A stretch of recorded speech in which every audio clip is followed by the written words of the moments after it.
Tenochtitlan rose from Lake Texcoco's waters like a fever dream of obsidian and gold.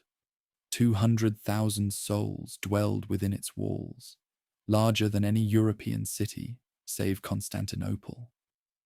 Aztec nobles wore feathers, worth more than a Spanish lord's estate, while 20,000 tribute bearers streamed into the capital each year, carrying jade from Guatemala, cacao from the tropics, and gold dust from conquered rivers. The Triple Alliance bound three cities together, but Aztec warriors dominated through calculated terror. Flowery wars fed a hunger for captives, their hearts ripped from chests atop pyramid steps to nourish Huitzilopochtli, the hummingbird god who demanded blood to drag the sun across the sky. The Empire's 24-ton calendar stone proclaimed a universe where gods required sacrifice to prevent cosmic collapse. 3,000 miles south, the Sapa Inca ruled 10 million subjects from his golden throne in Cusco. Chasqui runners carried knotted quipu messages across 25,000 miles of mountain roads, mobilizing entire populations for state projects through the Miat Ai labor system. Everything belonged to the divine emperor. Every llama, every grain of maize, every golden ornament in the realm. Maya city-states traded obsidian and quetzal feathers, along networks stretching from Mexico to Honduras, their bark paper books recording astronomical calculations that tracked Venus cycles with stunning precision. Though Chichen Itza had fallen 2 centuries earlier, Maya scribes still carved hieroglyphs, and priests consulted sacred calendars to time the planting of maize.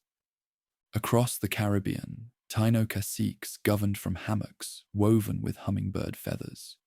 In Colombia's highlands, Chibcha goldsmiths created El Dorado, the golden man whose ritual coating inspired dreams of limitless wealth. Mapuche warriors in Chile remained the only people to shatter Aztec invasions, their democracy electing war chiefs only when enemies threatened their fertile valleys.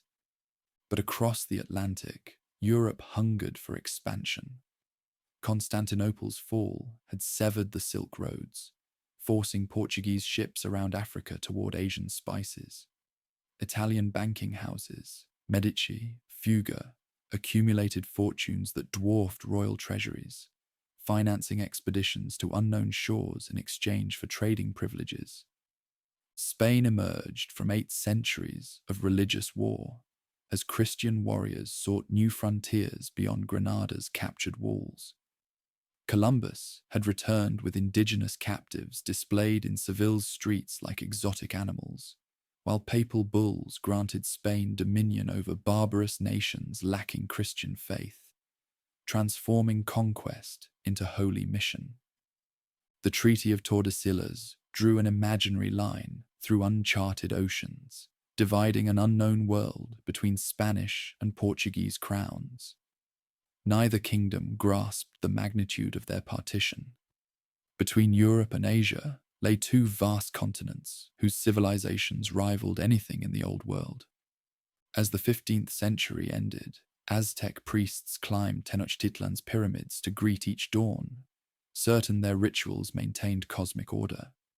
They could not know that Spanish ships already carried smallpox toward their shores, or that European steel would soon test their obsidian blades.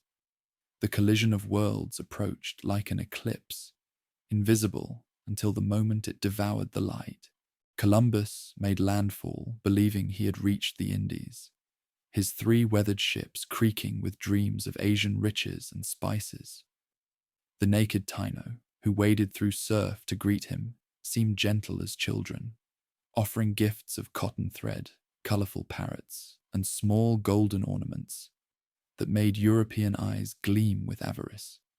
Their cacique Guacanagari welcomed these bearded strangers as gods descended from the sky, presenting them with hammocks woven from the finest cotton and ceremonial zimi figures carved from sacred wood. The Taino leader could not know he was signing his people's death warrant with each gesture of hospitality. The admiral's journals recorded his immediate calculations about exploitation. These people possessed no iron weapons, wore no clothing, and seemed incapable of resistance against European arms.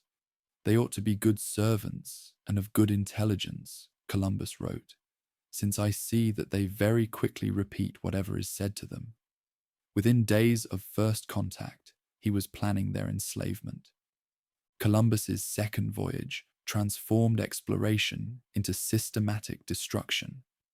He returned with 17 ships carrying 1,200 settlers, cavalry horses, war dogs, and the infrastructure of conquest. European soldiers established La Isabela on Hispaniola's northern coast, the first permanent Old World settlement in the Americas. From this beachhead, conquistadors launched slave raids that swept through native villages like wildfire. The encomienda system emerged from this chaos, a legal fiction that granted European settlers native communities as trustees bound to provide protection and Christian instruction in exchange for labor tribute. In practice, encomenderos treated their charges as property, working them to death in mines while claiming divine obligation to save Aboriginal souls. The Crown collected taxes on this arrangement, while maintaining the pretense that European masters were protecting rather than exploiting their subjects. Hispaniola's Chibao Mountains contained modest deposits of precious metal that European settlers transformed into death traps for native workers. Taino men were forced to extract ore with bare hands and wooden tools, carrying heavy baskets through treacherous mountain paths. Overseers demanded each worker produce a hawk's bell filled with precious metal every 3 months, an impossible quota that condemned most to brutal punishment. Women and children faced equally horrific fates. European masters used native women as concubines, producing mestizo children who inherited neither Old World nor New World identity. Pregnant women were forced to work until they collapsed, often miscarrying from exhaustion and malnutrition. Children as young as 6 carried water and food to the mines, their small bodies broken by labor designed for adults. Those who attempted escape faced hunting parties equipped with trained war dogs. European settlers bred mastiffs and greyhounds specifically for tracking humans, their powerful jaws capable of tearing a man apart within minutes. These animals became symbols of European cruelty, their presence in native communities serving as constant reminders of Old World power. The invisible conquistador proved deadlier than European steel or savage dogs. Smallpox arrived with Columbus's second voyage, though settlers initially failed to recognize its significance. The disease raced through Taino populations like fire through dry grass, killing victims who possessed no immunity to Old World pathogens. Entire villages collapsed as fever and pustules consumed inhabitants faster than survivors could bury the dead. Measles followed smallpox within a few years, then typhus, each epidemic, harvesting those who had survived previous plagues. Aboriginal healers proved helpless against diseases unknown in the Americas, their traditional medicines useless against European pathogens. Taino society began dissolving as elders who preserved cultural knowledge died alongside children who represented the community's future. Hispaniola's population plummeted from approximately 250,000 to fewer than 50,000 within 2 decades.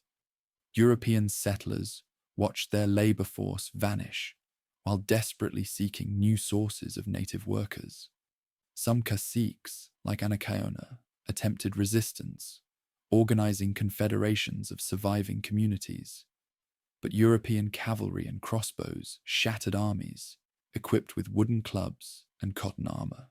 Anacaona's execution in 1504 demonstrated European methods for destroying native leadership. Accused of plotting rebellion, she was hanged alongside dozens of other caciques during a feast held ostensibly to honor peace between European and Taino communities. Her death eliminated organized resistance while terrorizing surviving populations into submission. Bartolomé de las Casas witnessed this destruction as a young encomendero who owned native slaves and profited from their suffering. Born in Seville to a merchant family, Las Casas had sailed to Hispaniola, seeking fortune in the New World. He received encomienda grants like other settlers, viewing native labor as his right and Christian conversion as his duty.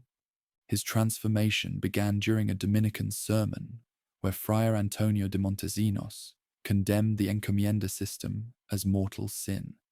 "Tell me, by what right or justice do you hold these Indians in such cruel and horrible servitude?" Montesinos demanded from his pulpit. "Are they not men?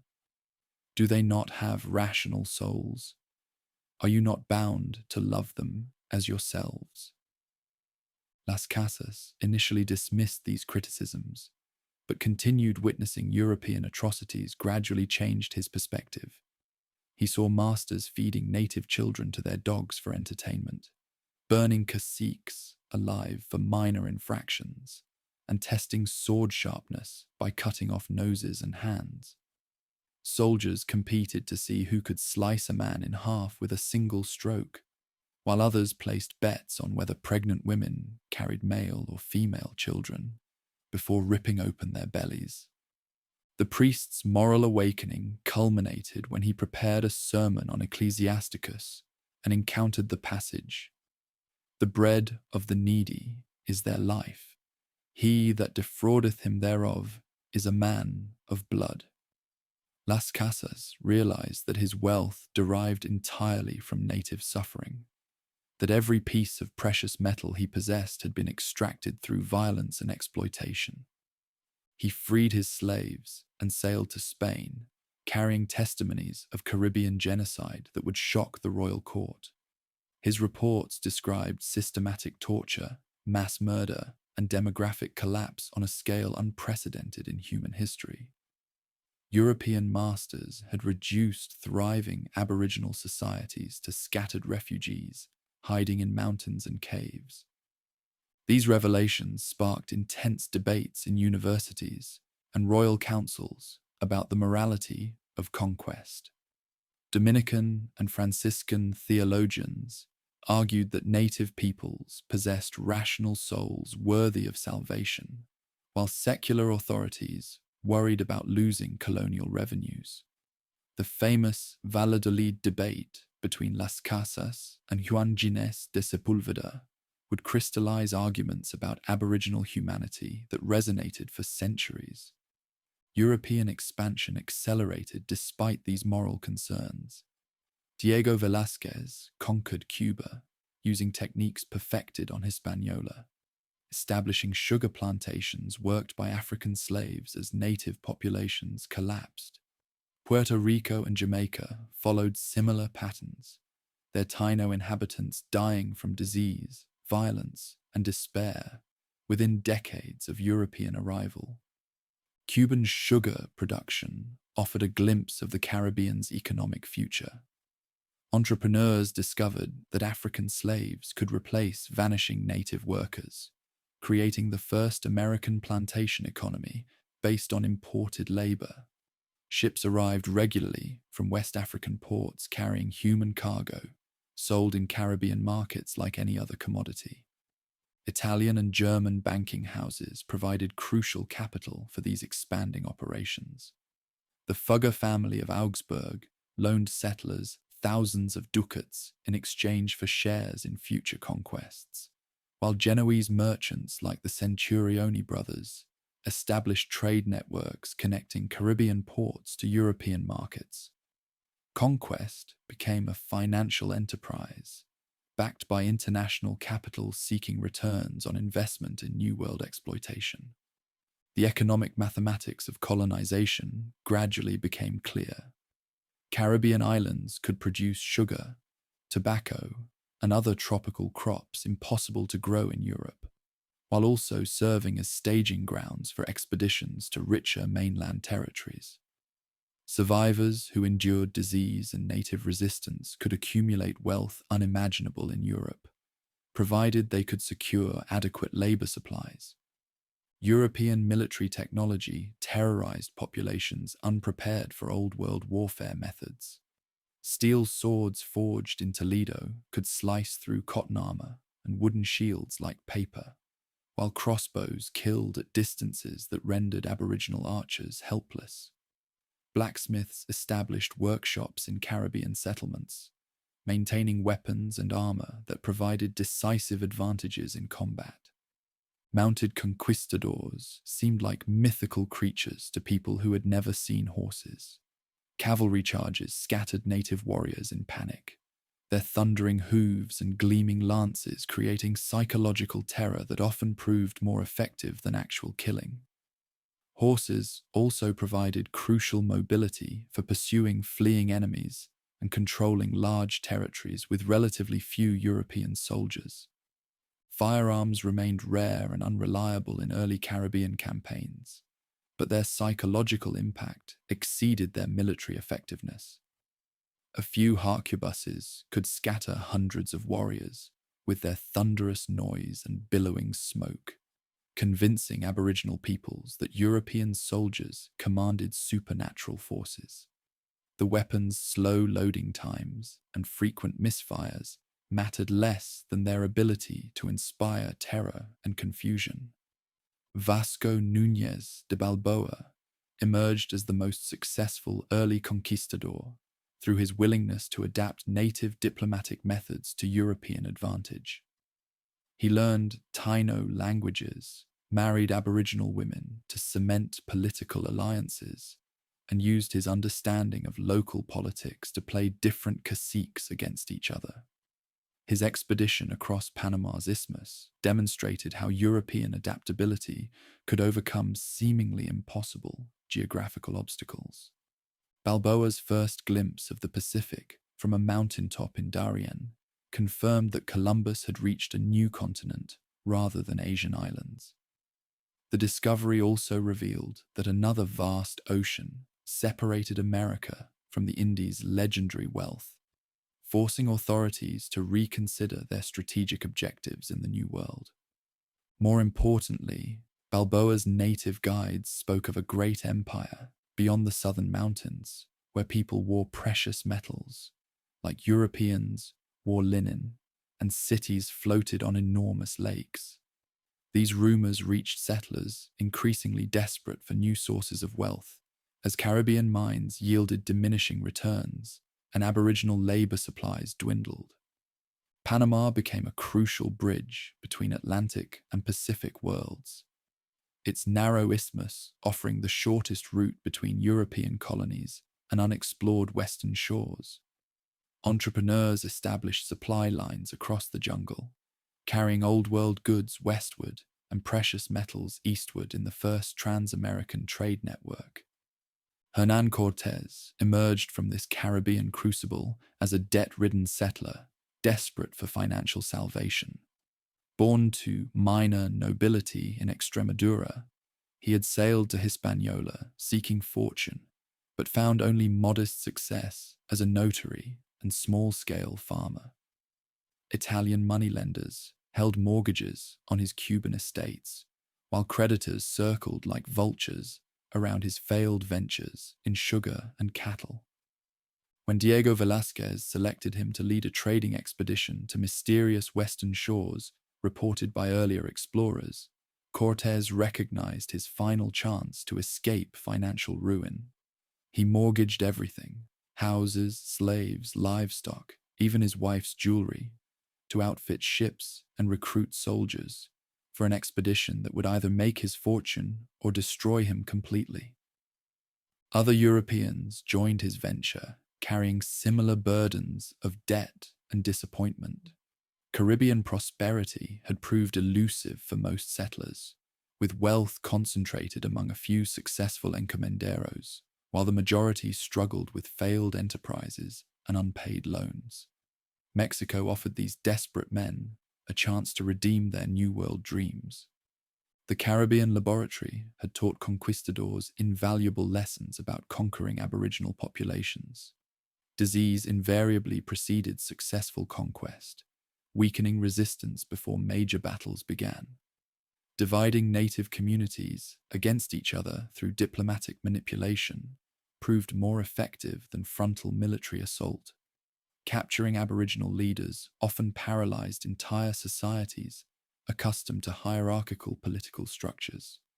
Most crucially, the islands had demonstrated that sophisticated native civilizations could be completely destroyed within a single generation through systematic exploitation of technological advantages and demographic vulnerabilities. The techniques perfected on Hispaniola, Cuba, and smaller islands, encomienda, labor systems, missionary conversion programs, colonial administrative structures, were ready for export to mainland empires whose wealth promised to dwarf anything the Caribbean had offered. As ships loaded with native slaves, stolen precious metals, and exotic New World products sailed toward Seville's docks, new expeditions prepared to test these proven methods against the Aztec Empire.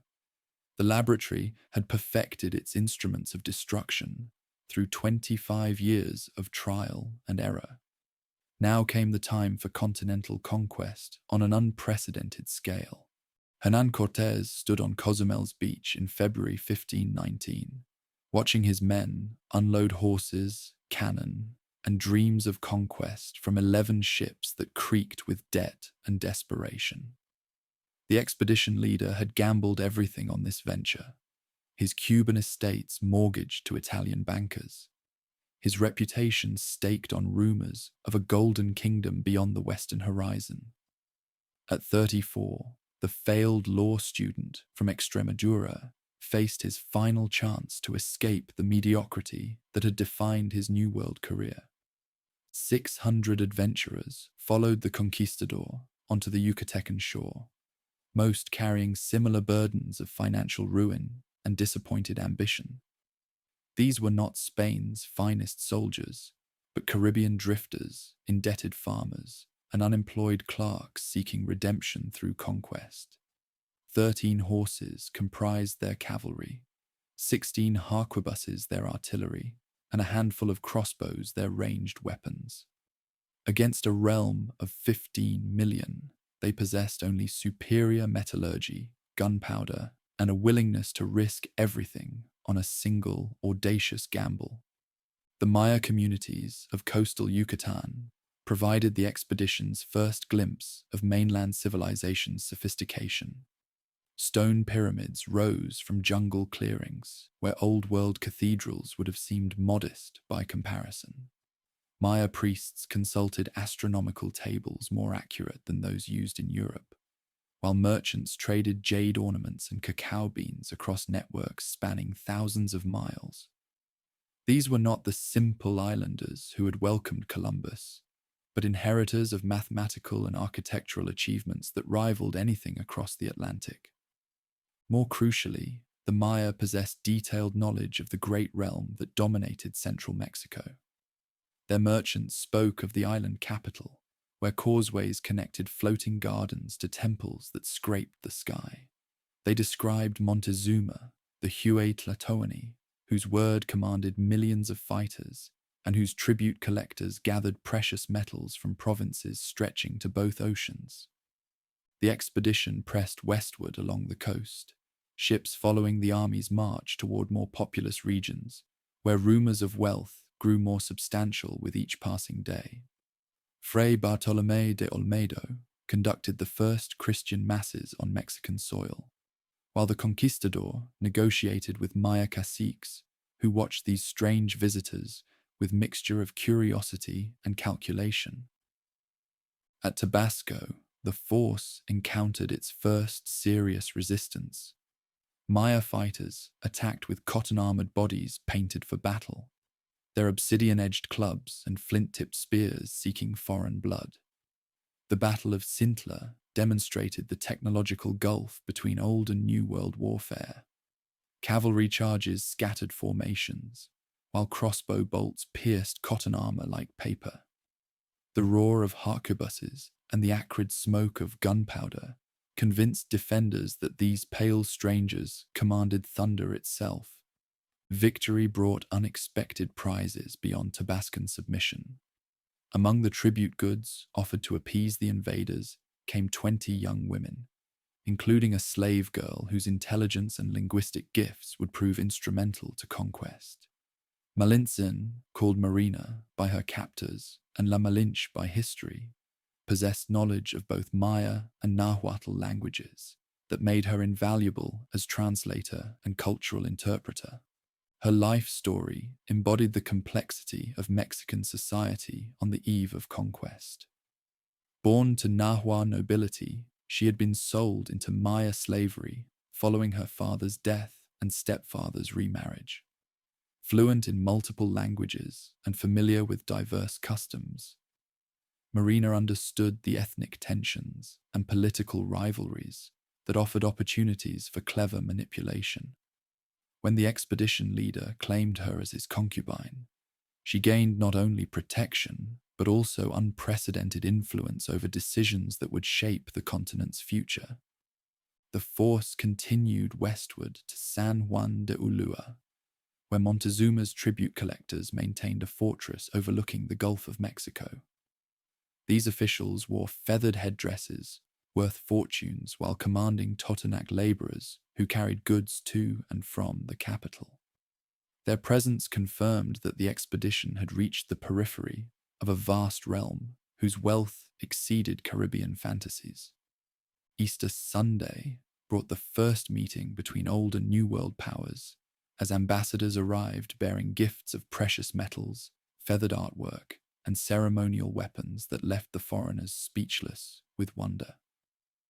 The emperor's emissaries presented their leader with a golden disc the size of a cartwheel representing the sun, along with a silver moon disc of equal magnificence.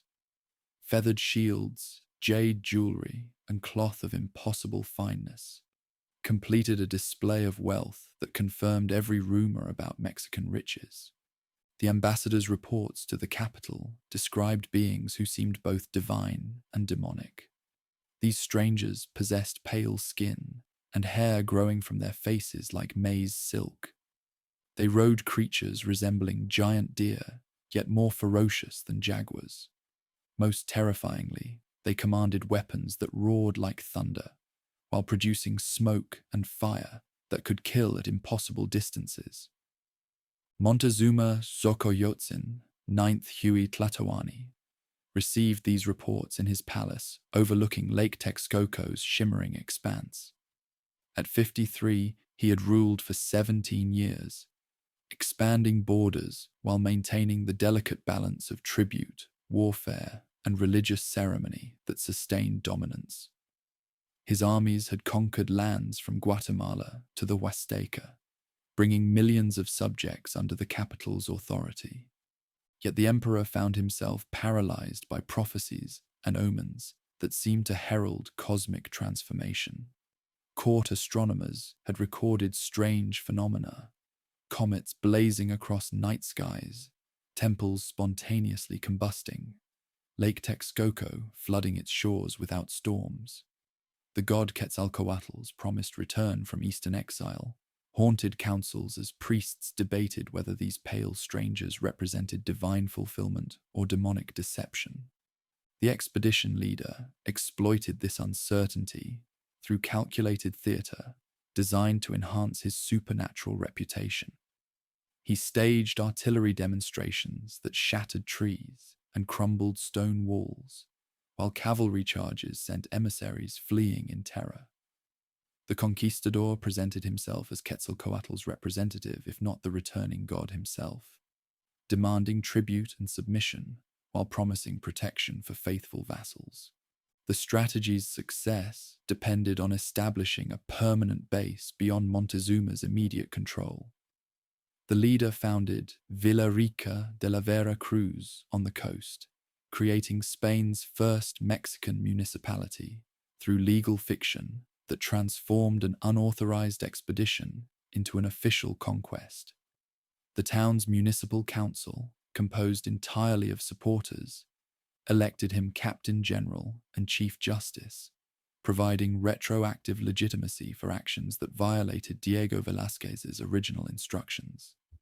More dramatically, he ordered his ships dismantled, their timber and iron fittings used to strengthen Veracruz's fortifications. This action, mythologized as burning the ships, eliminated any possibility of retreat while forcing every expedition member to commit fully to continental conquest or death. The decision demonstrated understanding that half-hearted commitment meant certain failure against a realm that could mobilize millions of fighters. The Totonac Confederation provided the expedition's first major allies. These coastal peoples had suffered under domination for generations, their tribute obligations growing heavier as the capital's demands increased. Totonac nobles welcomed promises of liberation from oppression, offering soldiers, supplies, and crucial intelligence about military capabilities and political vulnerabilities. The alliance crystallized during a confrontation with tribute collectors, who arrived at Chempawala, demanding the usual quotas of cotton, precious metals, and human sacrifices. The conquistador convinced the Totonac cacique to arrest these representatives, then rescued them privately while promising protection from Montezuma's inevitable retaliation. This diplomatic masterstroke demonstrated power while positioning the leader as a mediator between realm and rebellion. Totonac fighters provided the expedition's first taste of local military effectiveness. These men fought with obsidian-edged clubs capable of decapitating horses, employed atlatls that hurled darts with lethal accuracy, and coordinated attacks through sophisticated signal systems. Their cotton armor, though inferior to steel, offered substantial protection against native weapons, while their knowledge of local terrain and customs proved invaluable for navigation and supply. The march to Tlaxcala tested every aspect of cooperation between foreigners and locals. This independent republic had resisted conquest for decades, its soldiers hardened by constant warfare against expansion. 4 major battles raged across Republican territory as leaders tested military capabilities while debating whether these strangers represented opportunity or threat. The conflicts revealed both advantages and vulnerabilities in New World warfare. Cavalry charges proved devastatingly effective in open terrain, but horses struggled in rocky hills, where Republican fighters established defensive positions. Crossbows could penetrate cotton armor at range, but required lengthy reloading that left archers vulnerable to assault.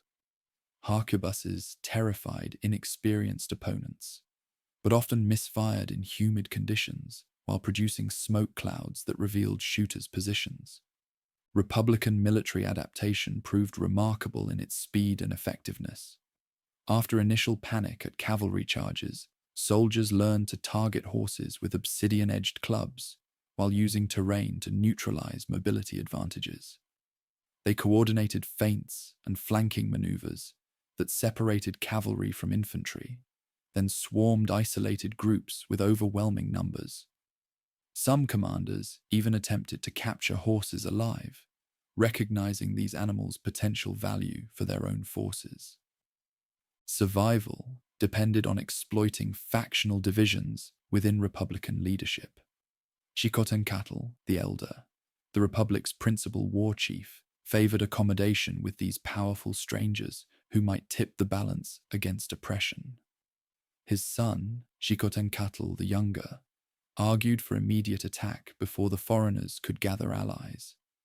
This generational conflict reflected broader debates about collaboration versus resistance that would define responses to conquest throughout the Americas.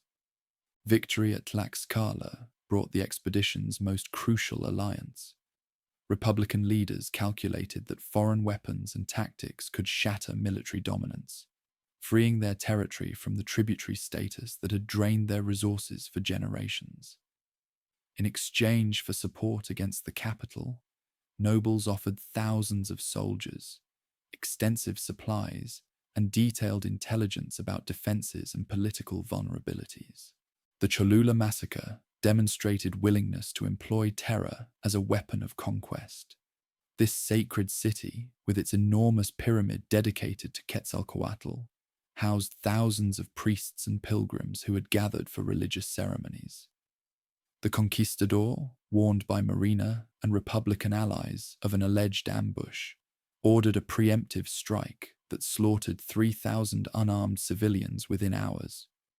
Foreign soldiers and Republican allies rampaged through Cholula's temples and palaces, killing priests, nobles, and commoners without distinction.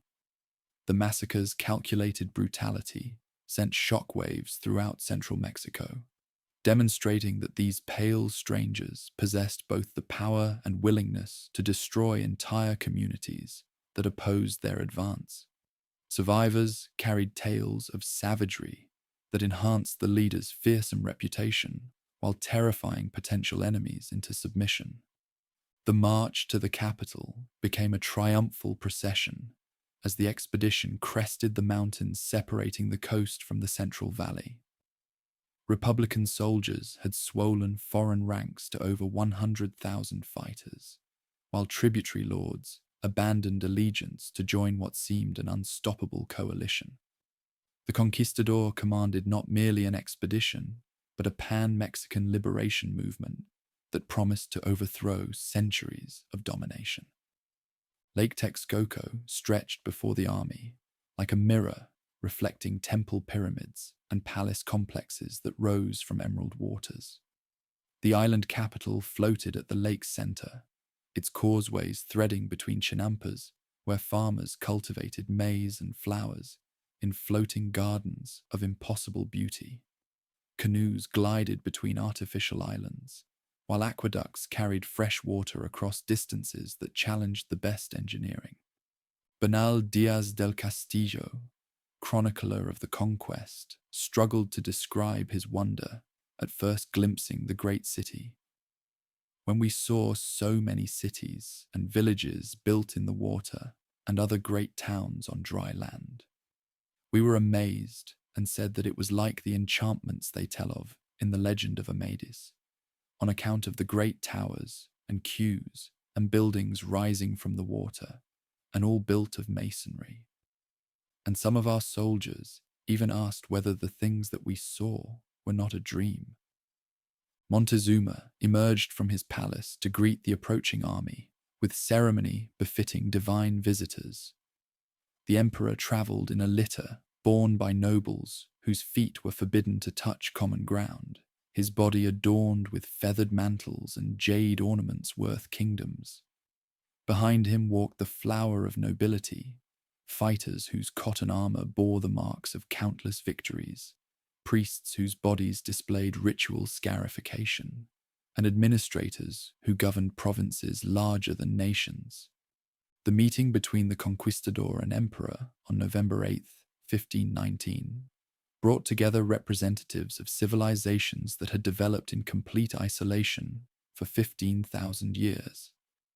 Each leader sought to understand the other through cultural frameworks that rendered accurate communication nearly impossible. Montezuma saw either returning gods or demonic invaders, while his counterpart perceived a wealthy potentate whose realm awaited domination. The foreign leader presented Montezuma with a necklace of cut glass and pearls, receiving in return a collar of golden crabs and shrimp that represented months of skilled artisanship. The emperor housed his visitors in the palace of his deceased father, Axayacatl, placing them at the heart of power while maintaining careful surveillance over their activities. Soldiers wandered through the capital like men exploring a fevered dream. The main temple complex covered more ground than Seville's cathedral, its twin pyramids rising 150 feet above plaza stones stained with sacrificial blood. Markets in Tlatelolco offered goods from across the known world: cacao from Guatemala, jade from the Olmec lands, turquoise from the distant north, and countless varieties of food, cloth, and artwork that demonstrated commercial sophistication. Most impressive were the achievements of engineering and urban planning. The island city housed 200,000 inhabitants within a space smaller than contemporary Paris, yet maintained sanitation standards superior to those across the Atlantic. Aqueducts supplied fresh water while canals carried away waste, creating a hydraulic system that supported population densities unknown in the Old World. Causeways connected the island to mainland communities, while drawbridges provided security against potential attacks. The emperor's zoo contained creatures from across his realm: jaguars from tropical forests, eagles from mountain peaks, and exotic birds whose feathers adorned noble costumes. His aviaries housed thousands of waterfowl whose plumage supplied tribute payments, while gardens cultivated flowers and medicinal plants gathered from every climate zone within borders. Visitors marveled at botanical collections that rivaled anything in Mediterranean courts. Yet beneath the capital's magnificence lay the brutal machinery of domination. Daily sacrifices atop temple pyramids fed gods whose hunger for human blood seemed insatiable. Skull racks displayed thousands of previous victims, their empty sockets bearing witness to religious practices that horrified foreign observers. Priests emerged from temple depths with their hair matted with gore, their obsidian knives still wet from mourning ceremonies. The expedition leader exploited revulsion at human sacrifice to justify increasingly aggressive actions against his hosts. He demanded access to the main temple, where his chaplain conducted Christian masses before idols still dripping with sacrificial blood. Soldiers defaced religious artwork, while priests preached against demonic practices that offended Christian sensibilities. The political crisis intensified as the conquistador recognized that Montezuma's apparent cooperation masked growing resistance to foreign demands. Nobles whispered about the emperor's weakness in tolerating strangers who insulted their gods and threatened authority. Some war chiefs openly advocated for immediate attack, arguing that further delay would only strengthen positions within the capital. On November 14th, exactly 1 week after entering the city, the leader resolved this tension through a stroke of breathtaking audacity. He arrested Montezuma in the emperor's own palace, forcing the ruler to accompany him to quarters while claiming that governors had attacked soldiers on the coast. The hostage-taking transformed Conquest from diplomatic negotiation into naked coercion. Montezuma's captivity represented a masterstroke of psychological warfare that exploited political culture's hierarchical nature. With their divine emperor under foreign control, administrators found themselves paralyzed between contradictory loyalties. Obedience to Montezuma meant serving interests, while resistance meant defying their sacred ruler. This impossible situation fractured leadership at the moment when unified resistance might have expelled the invaders. For 6 months, the conquistador governed the realm through his prisoner. Treasure flowed to quarters as nobles delivered tribute payments that enriched the foreigners beyond their wildest dreams. Montezuma signed documents transferring authority to the crown, while his administrators continued collecting taxes and tribute from provinces that remained unaware of their ruler's humiliation. The system's fragility became apparent when news arrived of reinforcements landing on the coast. Panfilo de Narvaez had sailed from Cuba with orders to arrest the conquistador and assume command of Mexican operations. Diego Velázquez, furious at his subordinates' unauthorized actions, demanded punishment for the man who had transformed a trading expedition into conquest. The leader faced an impossible choice between abandoning his Mexican gains or fighting fellow countrymen while surrounded by potentially hostile populations.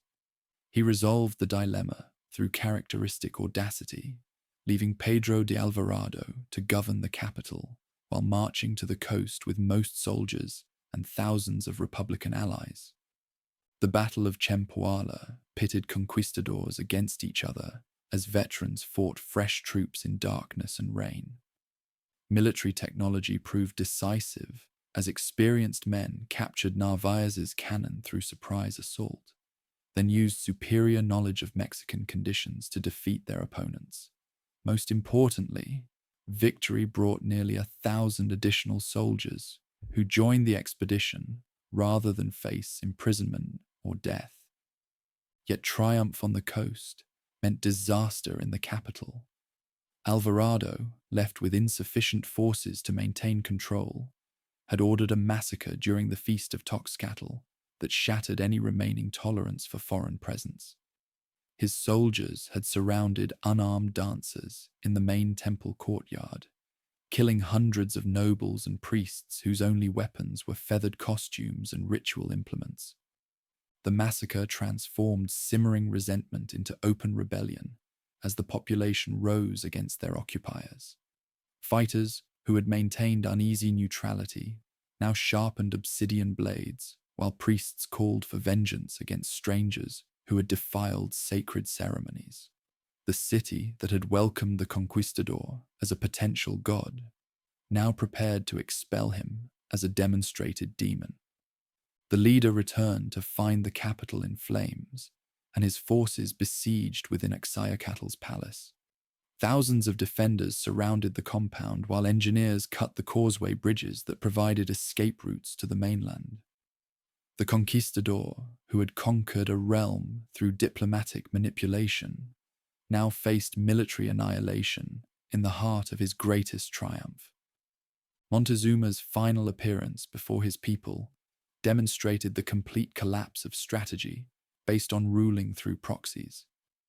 When the emperor emerged onto the palace roof to demand peace, his own subjects pelted him with stones and arrows while shouting curses against his cowardice. Whether killed by projectiles or swords, his death eliminated any possibility of restoring the accommodation that had briefly made conquest seem effortless. La Noche Triste, the night of sorrows, saw dreams of easy conquest dissolve in Lake Texcoco's bloody waters. The commander attempted to evacuate his forces across the Tlatelolco causeway under cover of darkness, but defenders in canoes attacked the fleeing army from all directions. Hundreds drowned under the weight of stolen treasure, while thousands of Republican allies died defending their foreign partners. The causeway retreat became a slaughter as engineers had removed bridge sections to trap the invaders on narrow stretches of road surrounded by deep water. Cavalry proved useless in the confined space, while harquebuses misfired in the humid night air. Obsidian-edged clubs found gaps in armor as fighters pressed their numerical advantages with desperate fury. The conquistador reportedly wept beneath a great cypress tree as he counted the survivors of his shattered army. 2/3 of his men had perished along with most of their allies, while the remainder faced starvation and disease in hostile territory. The conquest that had seemed inevitable now appeared impossible as forces controlled every route back to the coast. Yet Republican loyalty provided salvation from seemingly hopeless circumstances. The soldiers who had fought alongside foreigners maintained their alliance despite catastrophic losses, offering sanctuary in their mountain strongholds while the leader reorganized his forces. Republican leaders calculated that victory would mean renewed domination, making restoration their only hope for independence. The siege of the capital began almost immediately, as the commander recognized that direct assault offered the only path to victory. Shipwrights, working with local carpenters, constructed 13 brigantines designed for warfare on Lake Texcoco's shallow waters. These vessels would provide naval supremacy essential for attacking an island city protected by thousands of war canoes. Smallpox arrived as an invisible ally that accomplished what weapons could not achieve through military force alone. The epidemic, introduced by African slaves in Narvaez's expedition, spread through the dense population like wildfire through dry grass. Cuitlahuac, who had replaced Montezuma as emperor, died within months of taking power, while thousands of defenders succumbed to diseases unknown in the New World. The demographic catastrophe shattered resistance more effectively than siege warfare could have accomplished. Entire neighborhoods emptied as families fled the plague-ridden capital, while survivors lacked the strength to maintain defenses or gather food supplies. Observers described streets littered with corpses that rotted unburied as the living focused on personal survival rather than military resistance. Cuauhtémoc, the final emperor, assumed power over a dying realm as armies tightened their grip around the perimeter.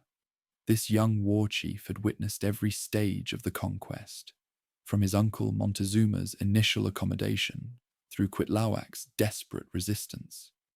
His reign would represent the final struggle against domination.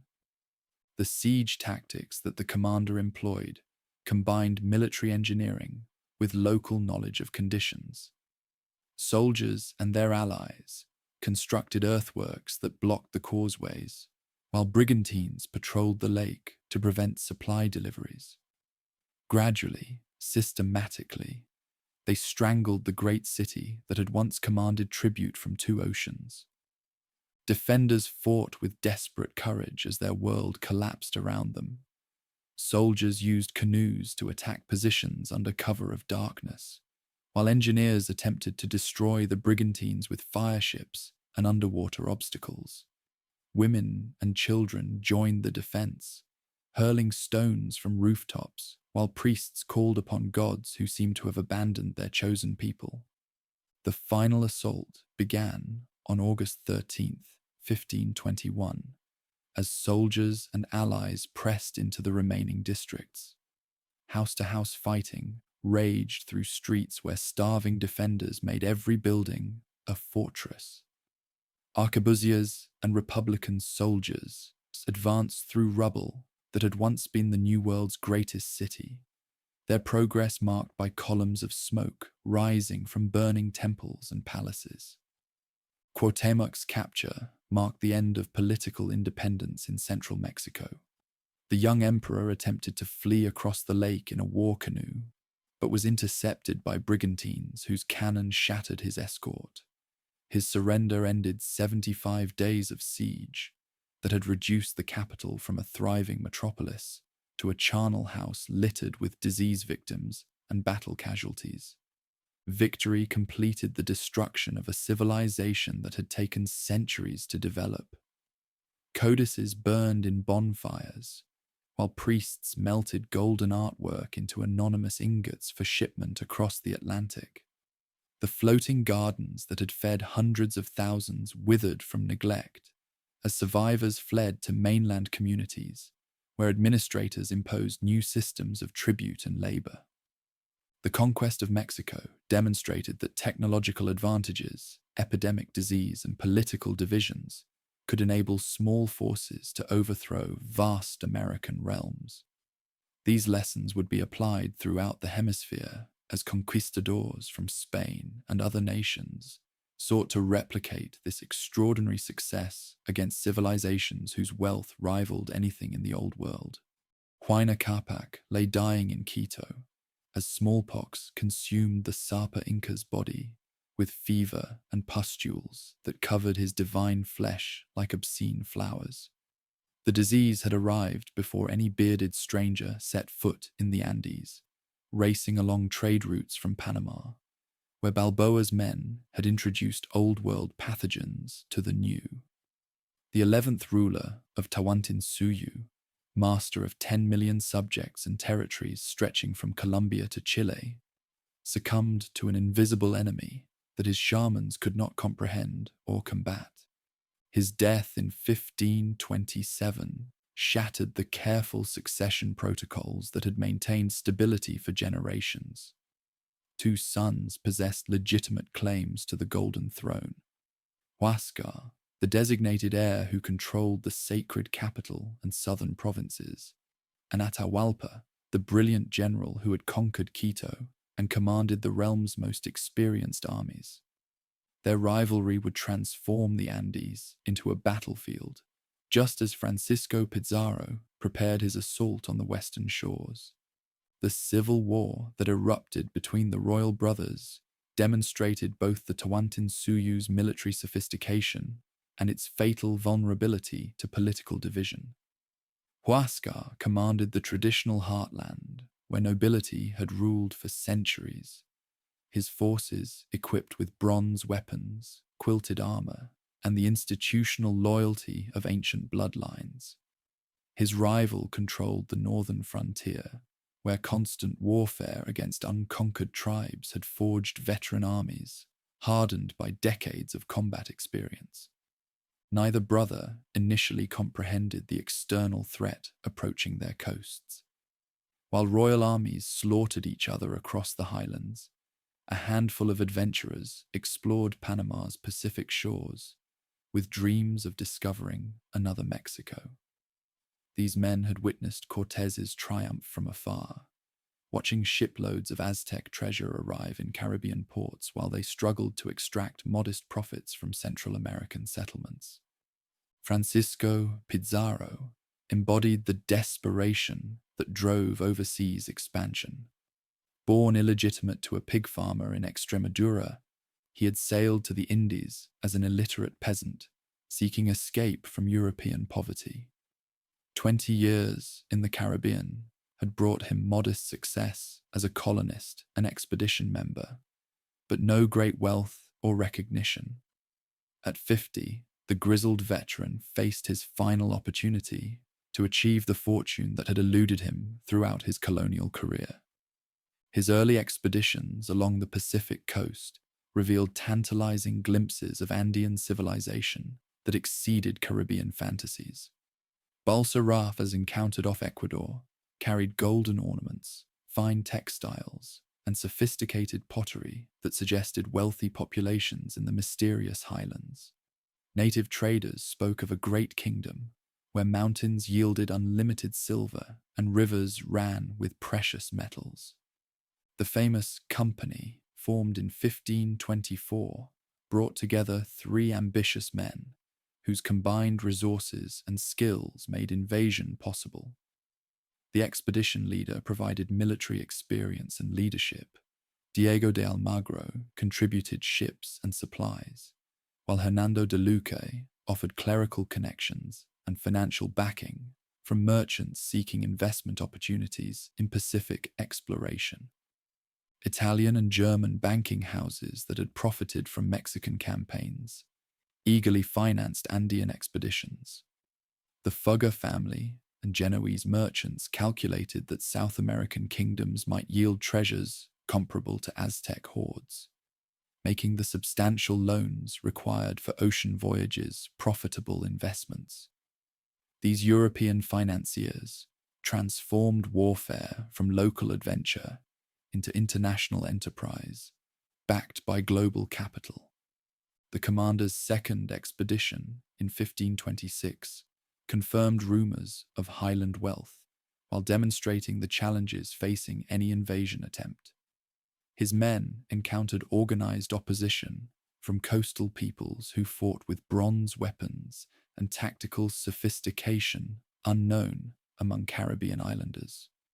More ominously, they discovered that the royal road system could transport armies across impossible terrain with speed that neutralized European advantages in surprise and mobility. The capture of a Tumbes noble during this expedition provided crucial intelligence about Andean society and politics.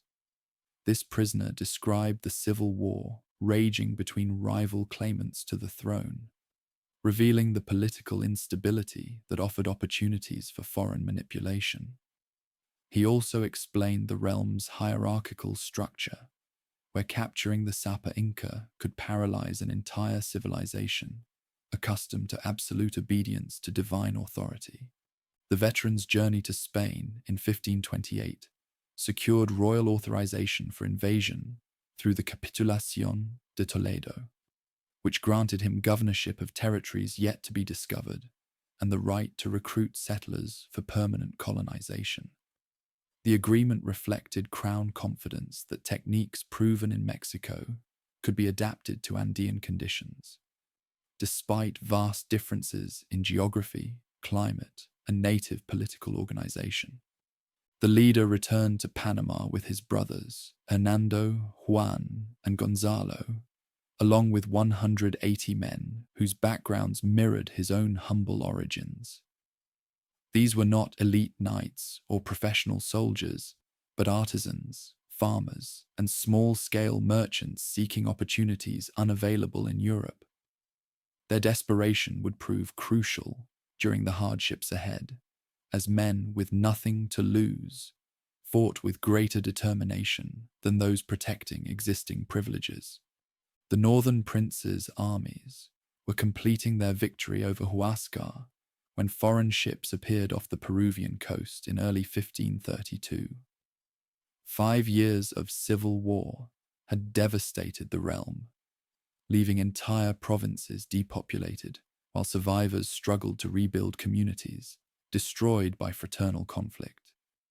The forces that had triumphed in this struggle possessed military experience but controlled a weakened kingdom whose tribute systems and administrative networks lay in ruins. The landing at Tumbes revealed the extent of civil war's destruction.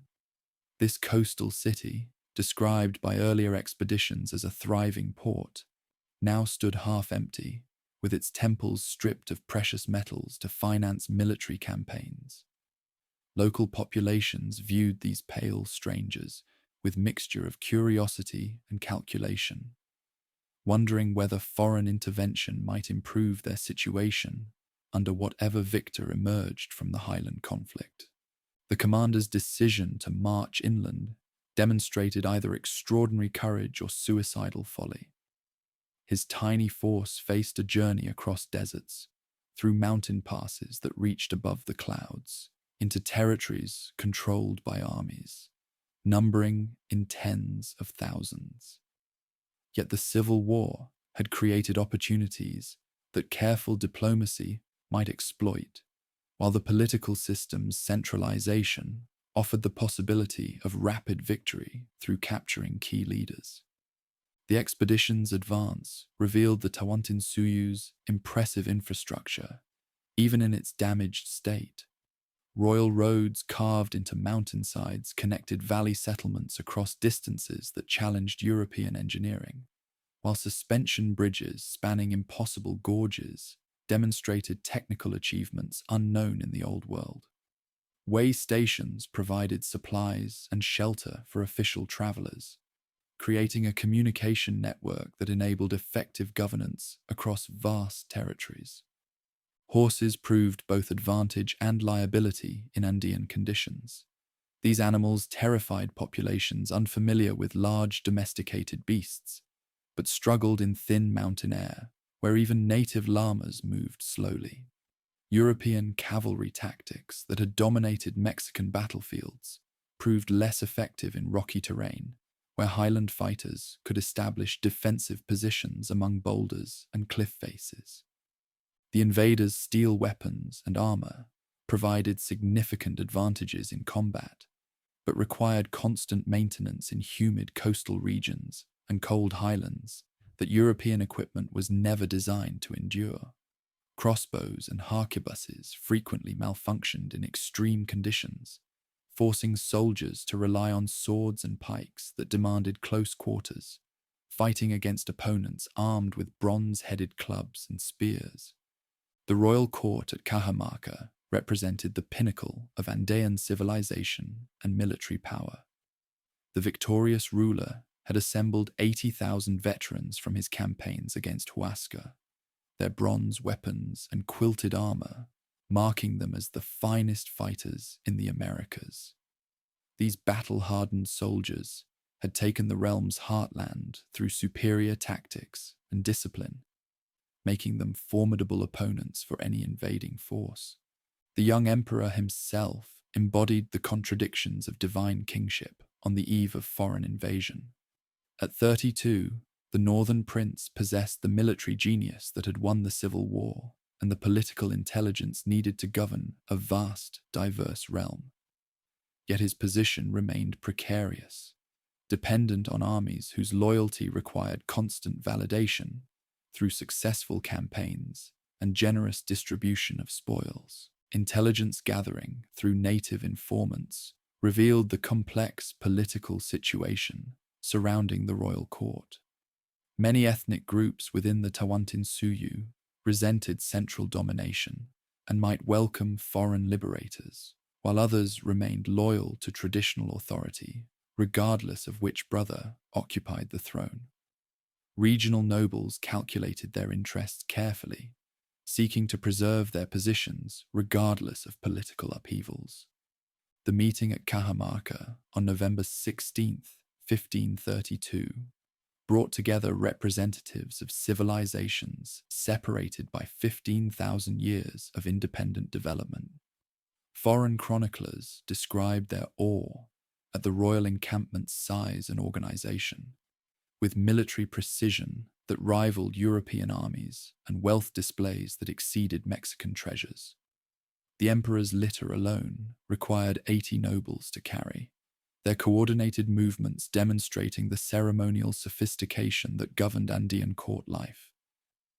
Father Vicente de Valverde's religious presentation epitomized the cultural misunderstandings that characterized early contact between Old and New World civilizations. The Dominican friars' demand that the Sapa Inca accept Christianity and foreign sovereignty made no sense within Andean frameworks of divine kingship and cosmic order. When the ruler examined the Bible and found it silent, he threw the book to the ground, providing justification for the violence that followed.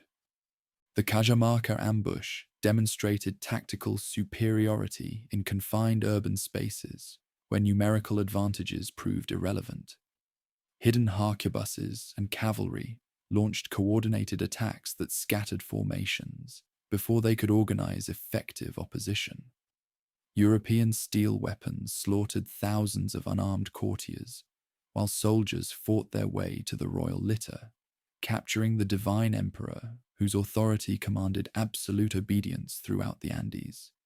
The captivity created the same paralysis of leadership that had proven decisive in Mexico. Without their Sapa Incas' direct commands, administrators and military commanders found themselves unable to coordinate effective action against the invaders. The realm's hierarchical structure, designed to ensure efficient governance across vast distances, became a fatal vulnerability when foreign enemies captured its apex. The ransom negotiations that followed revealed both European greed and Andean desperation to restore their captured ruler. The emperor's offer to fill a room 22 feet long by 17 feet wide with golden artifacts once and silver twice represented the largest treasure payment in human history. More importantly, the willingness to strip temples and palaces of their religious and ceremonial objects demonstrated how captivity had disrupted traditional values and priorities. The systematic collection of ransom tribute throughout the realm provided soldiers with wealth beyond their wildest dreams, while simultaneously destroying irreplaceable cultural achievements. Golden statues representing centuries of artistic development were melted into anonymous ingots, while silver ceremonial vessels became raw material for European coinage. Foreign notaries recorded each item's weight and purity, but ignored the cultural significance of objects that embodied Andean religious beliefs and historical memory. Individual soldiers received shares of treasure that exceeded European nobles' annual incomes. The commander's portion alone equaled several kingdoms' worth of precious metals, while even common foot soldiers gained enough wealth to establish estates in Spain. Yet this unprecedented windfall only increased determination to extract additional riches from occupied territories, as initial success demonstrated the profitability of Andean campaigns. The royal execution on July 26, 1533, eliminated hopes for peaceful accommodation, while demonstrating willingness to betray agreements when convenient.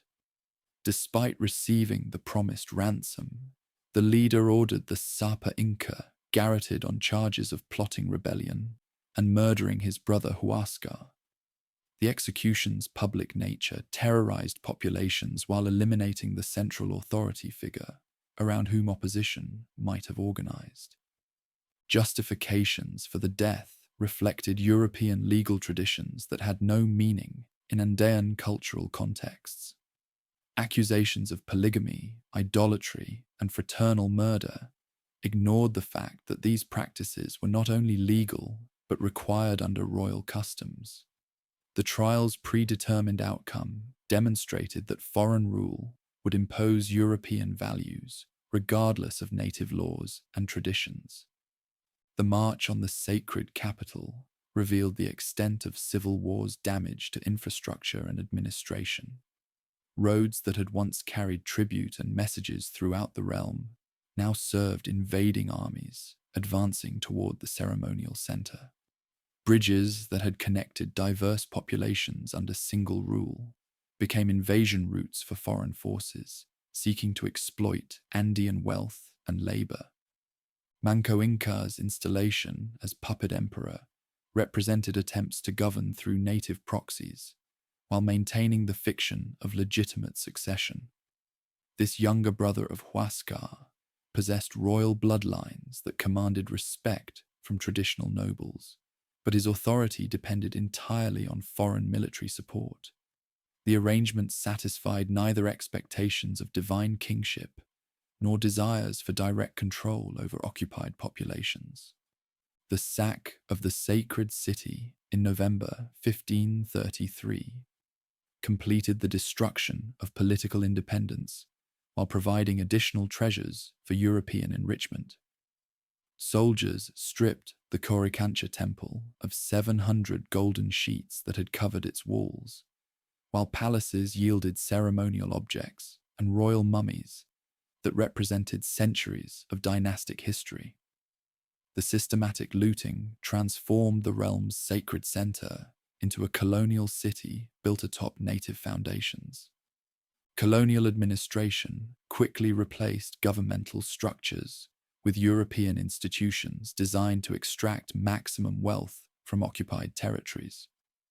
Encomienda grants distributed communities among colonists who claimed responsibility for Christian conversion while exploiting native labor. Royal officials established new legal systems that prioritized foreign interests while maintaining enough traditional forms to ensure compliance. The psychological impact extended far beyond military defeat or political subordination.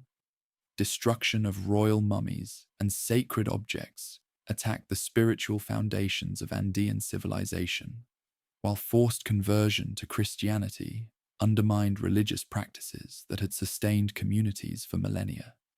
These cultural assaults proved more devastating than military campaigns in destroying native opposition to foreign domination.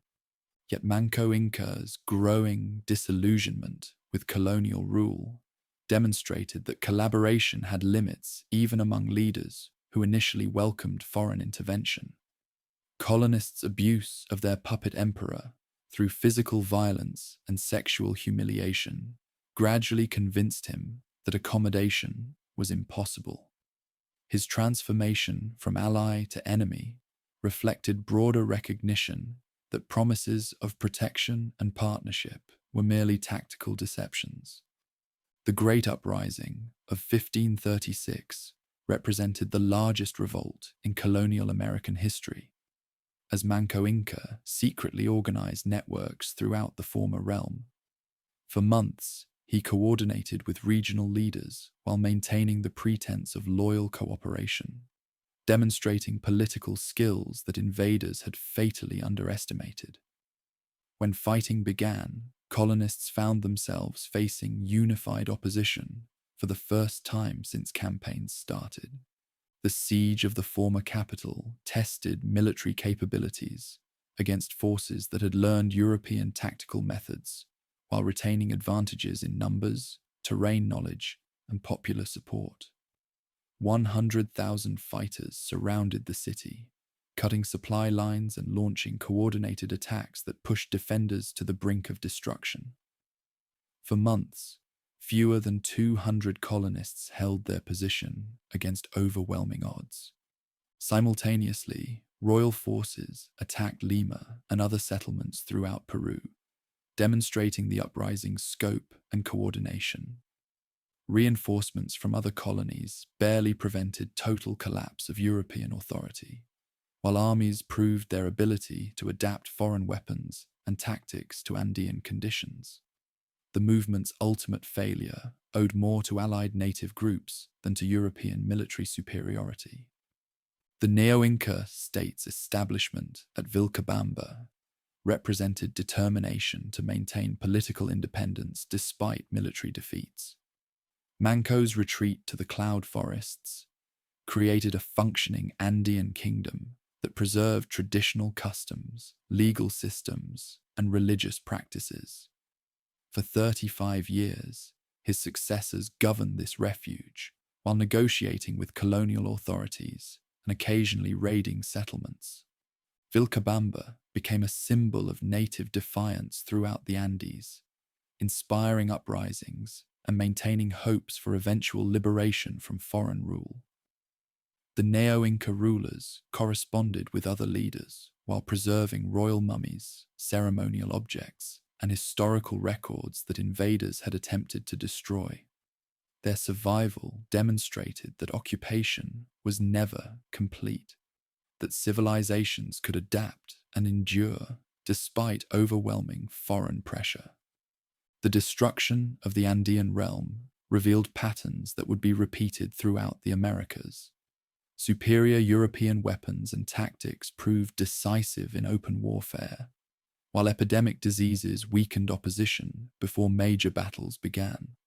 Political divisions within native societies provided opportunities for foreign manipulation, while centralized governmental structures became vulnerabilities when key leaders were captured or killed.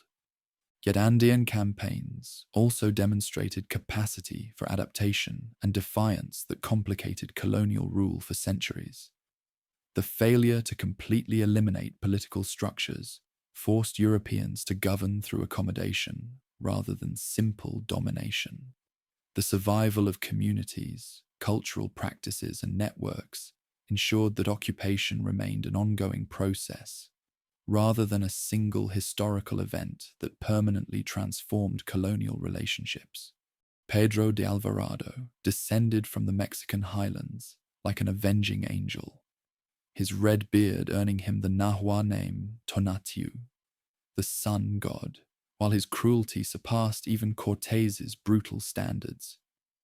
The man who had ordered the Templo Mayor massacre now sought his own kingdom in Guatemala's volcanic highlands, where ancient cities perched on mountain peaks like eagles' nests, defending sacred secrets. The captain's advance into Central America in 1524 revealed civilizations that had survived the classic period collapse through adaptation and warfare. Quiche's rulers commanded defenders from their fortress capital of Cuauhmacaj, while Kaqchikel lords governed from Iximche's terraced palaces. These highland kingdoms had learned to fight each other with obsidian-edged weapons, creating martial traditions that would challenge any invader. Alvarado's first encounters with Quiche's fighters demonstrated that these highland warriors possessed tactical sophistication unknown among Caribbean islanders. Prince Tekun Uman led cavalry charges using captured horses, his men adapting European weapons while maintaining traditional feathered regalia, that transformed battlefields into scenes of deadly beauty. The prince's death in single combat against Alvarado became legend, but royal defenders continued fighting with determination that prolonged warfare for years. The volcanic terrain favored those who understood every ravine and forest path. Highland engineers constructed fortifications that utilized natural features, creating strongholds where mounted units proved useless and artillery could not find effective positions.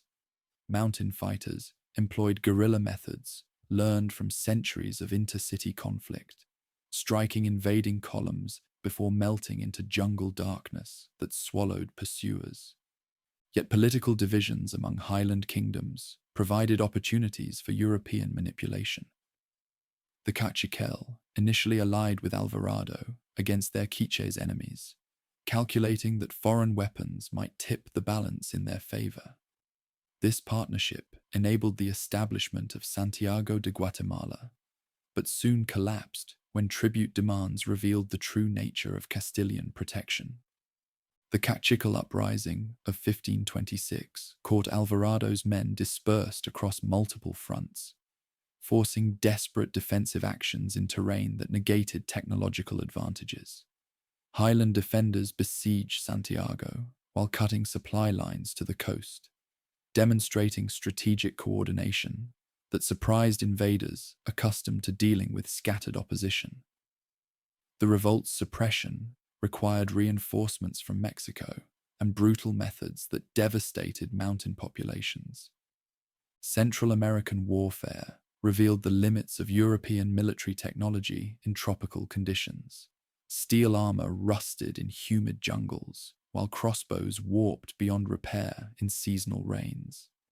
Gunpowder frequently failed to ignite in dampness that penetrated even sealed containers, forcing soldiers to rely on swords and pikes for close-quarters combat in dense vegetation that limited visibility to arm's length. Disease proved as devastating in Central America as elsewhere, but Highland communities showed greater resilience than their Caribbean counterparts.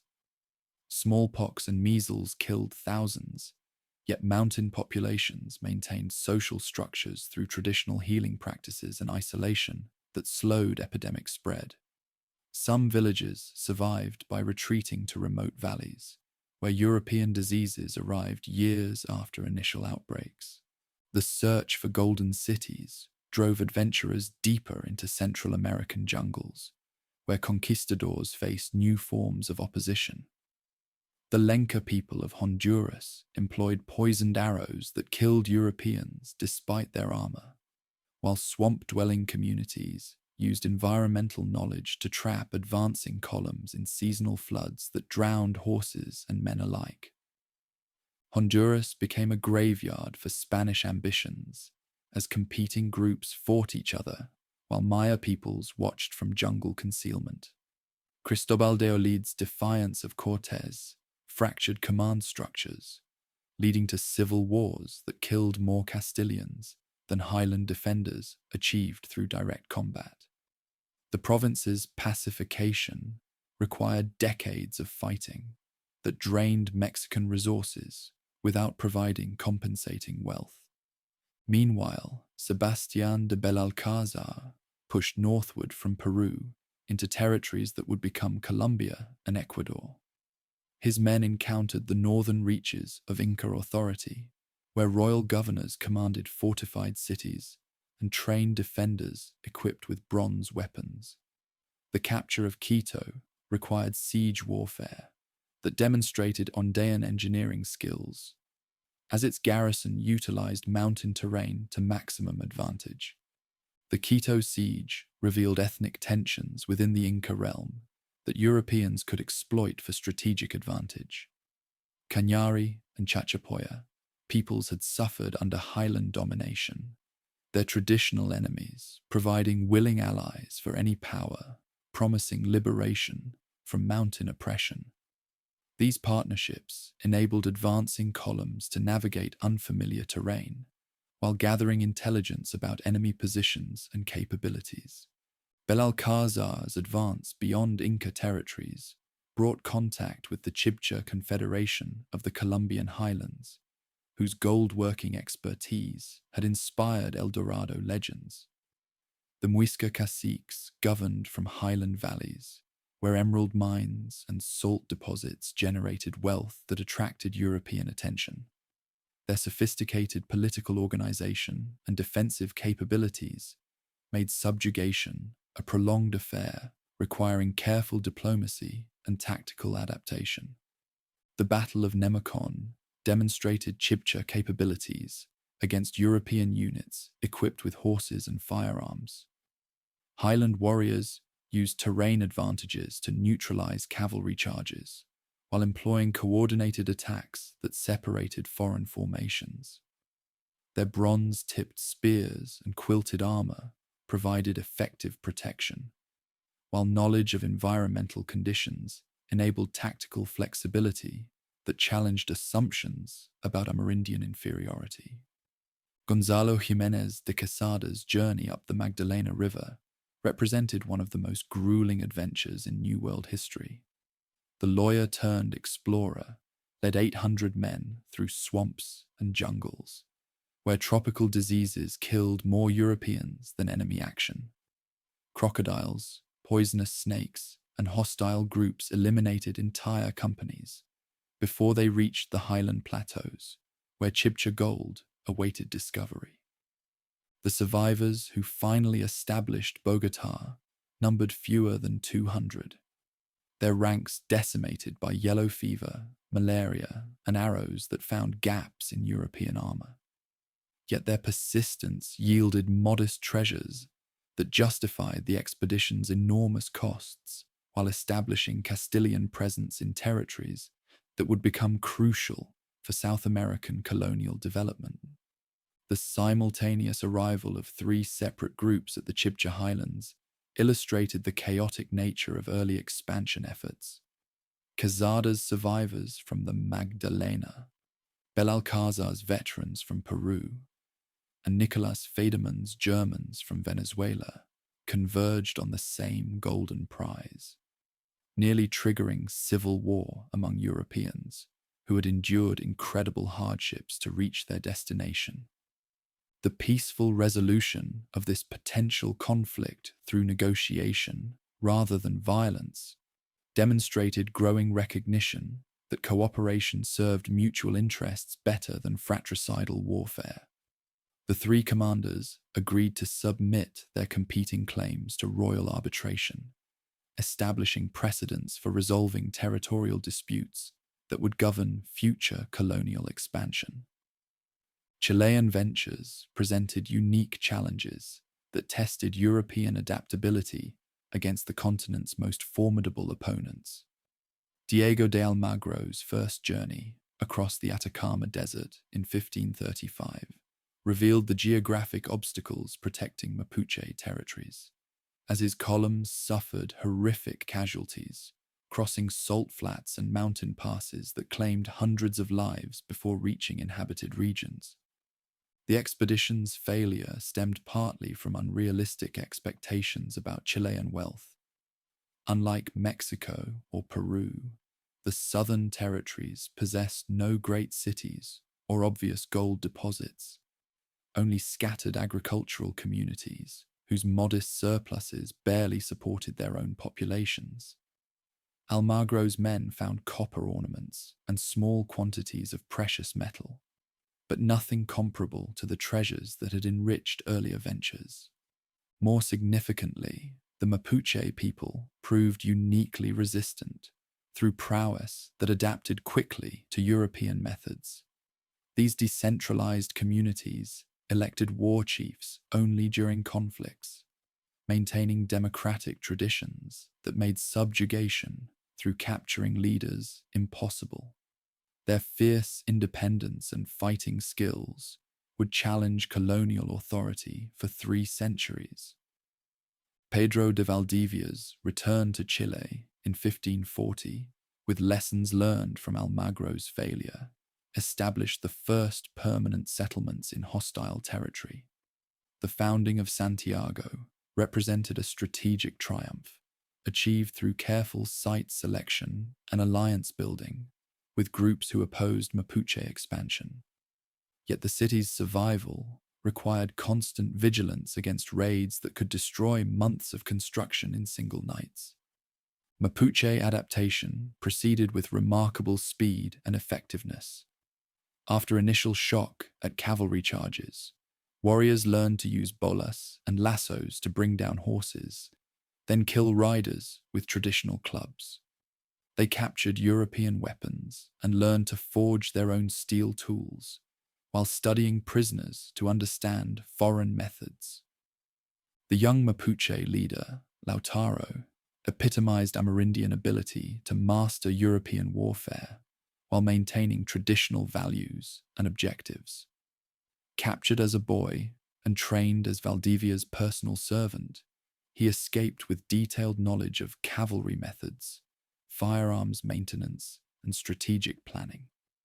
His return to Mapuche communities coincided with coordinated uprisings that destroyed multiple settlements.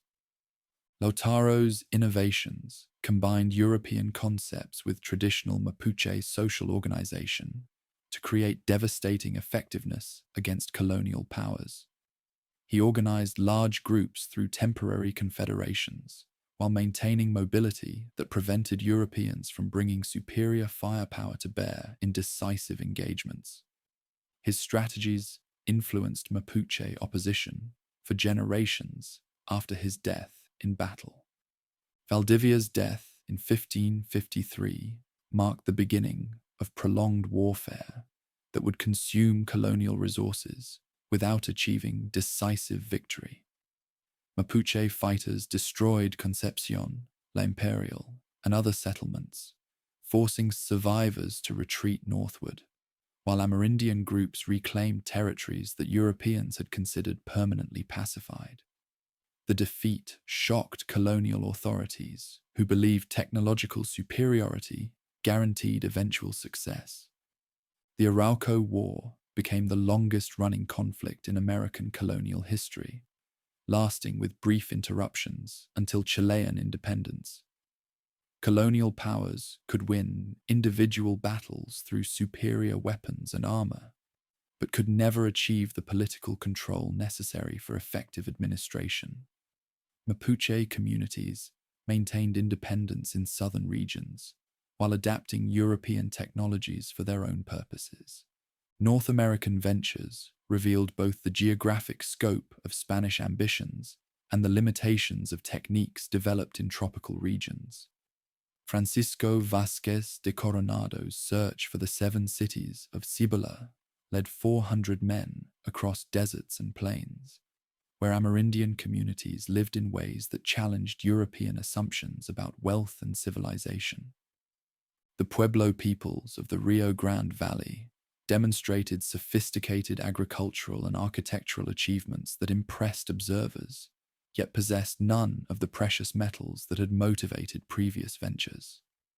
Their adobe cities and irrigated fields represented centuries of careful environmental adaptation, but yielded little portable wealth for adventurers seeking rapid enrichment through warfare. Coronado's encounters with plains peoples revealed nomadic societies whose mobility and fighting skills made traditional subjugation impossible.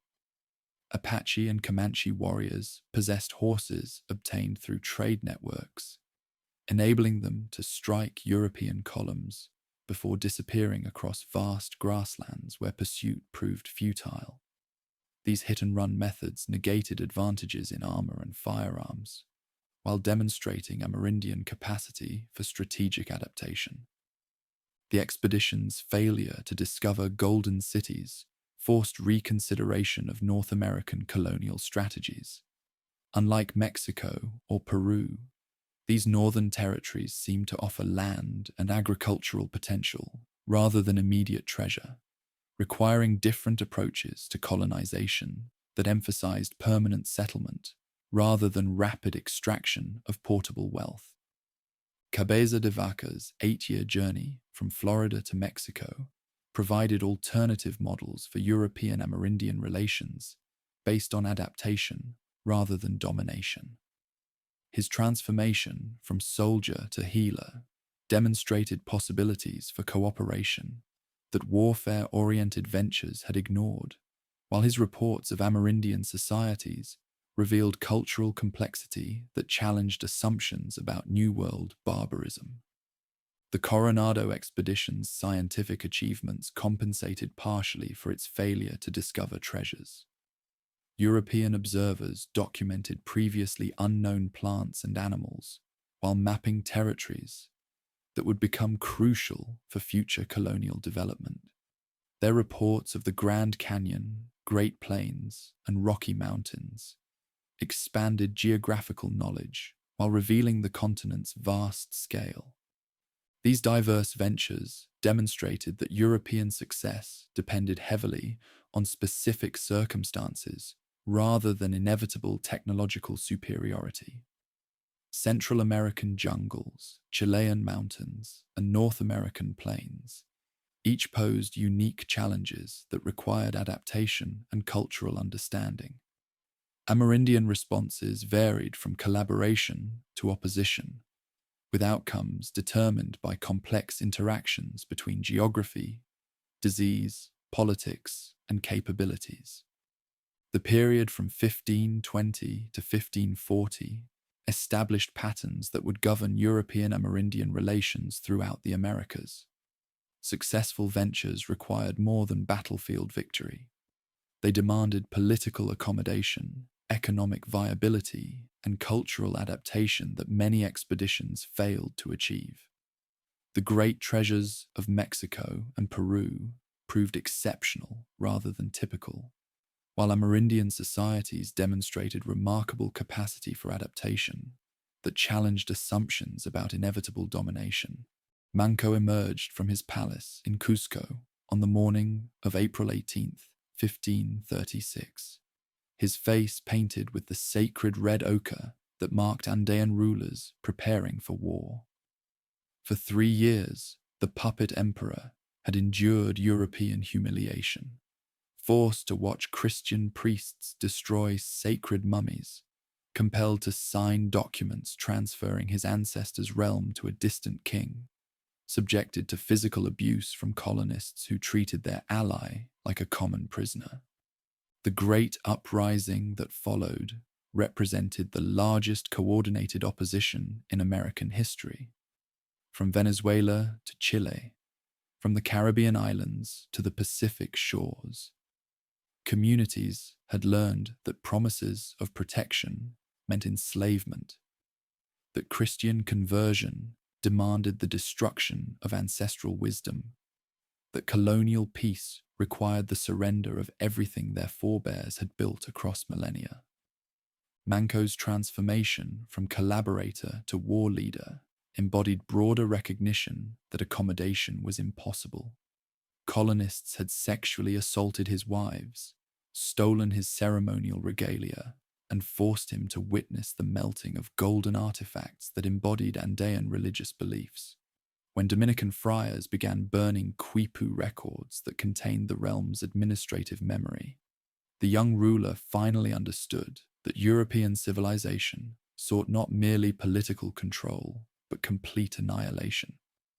The secret networks that coordinated the uprising demonstrated sophisticated political organization that authorities had fatally underestimated.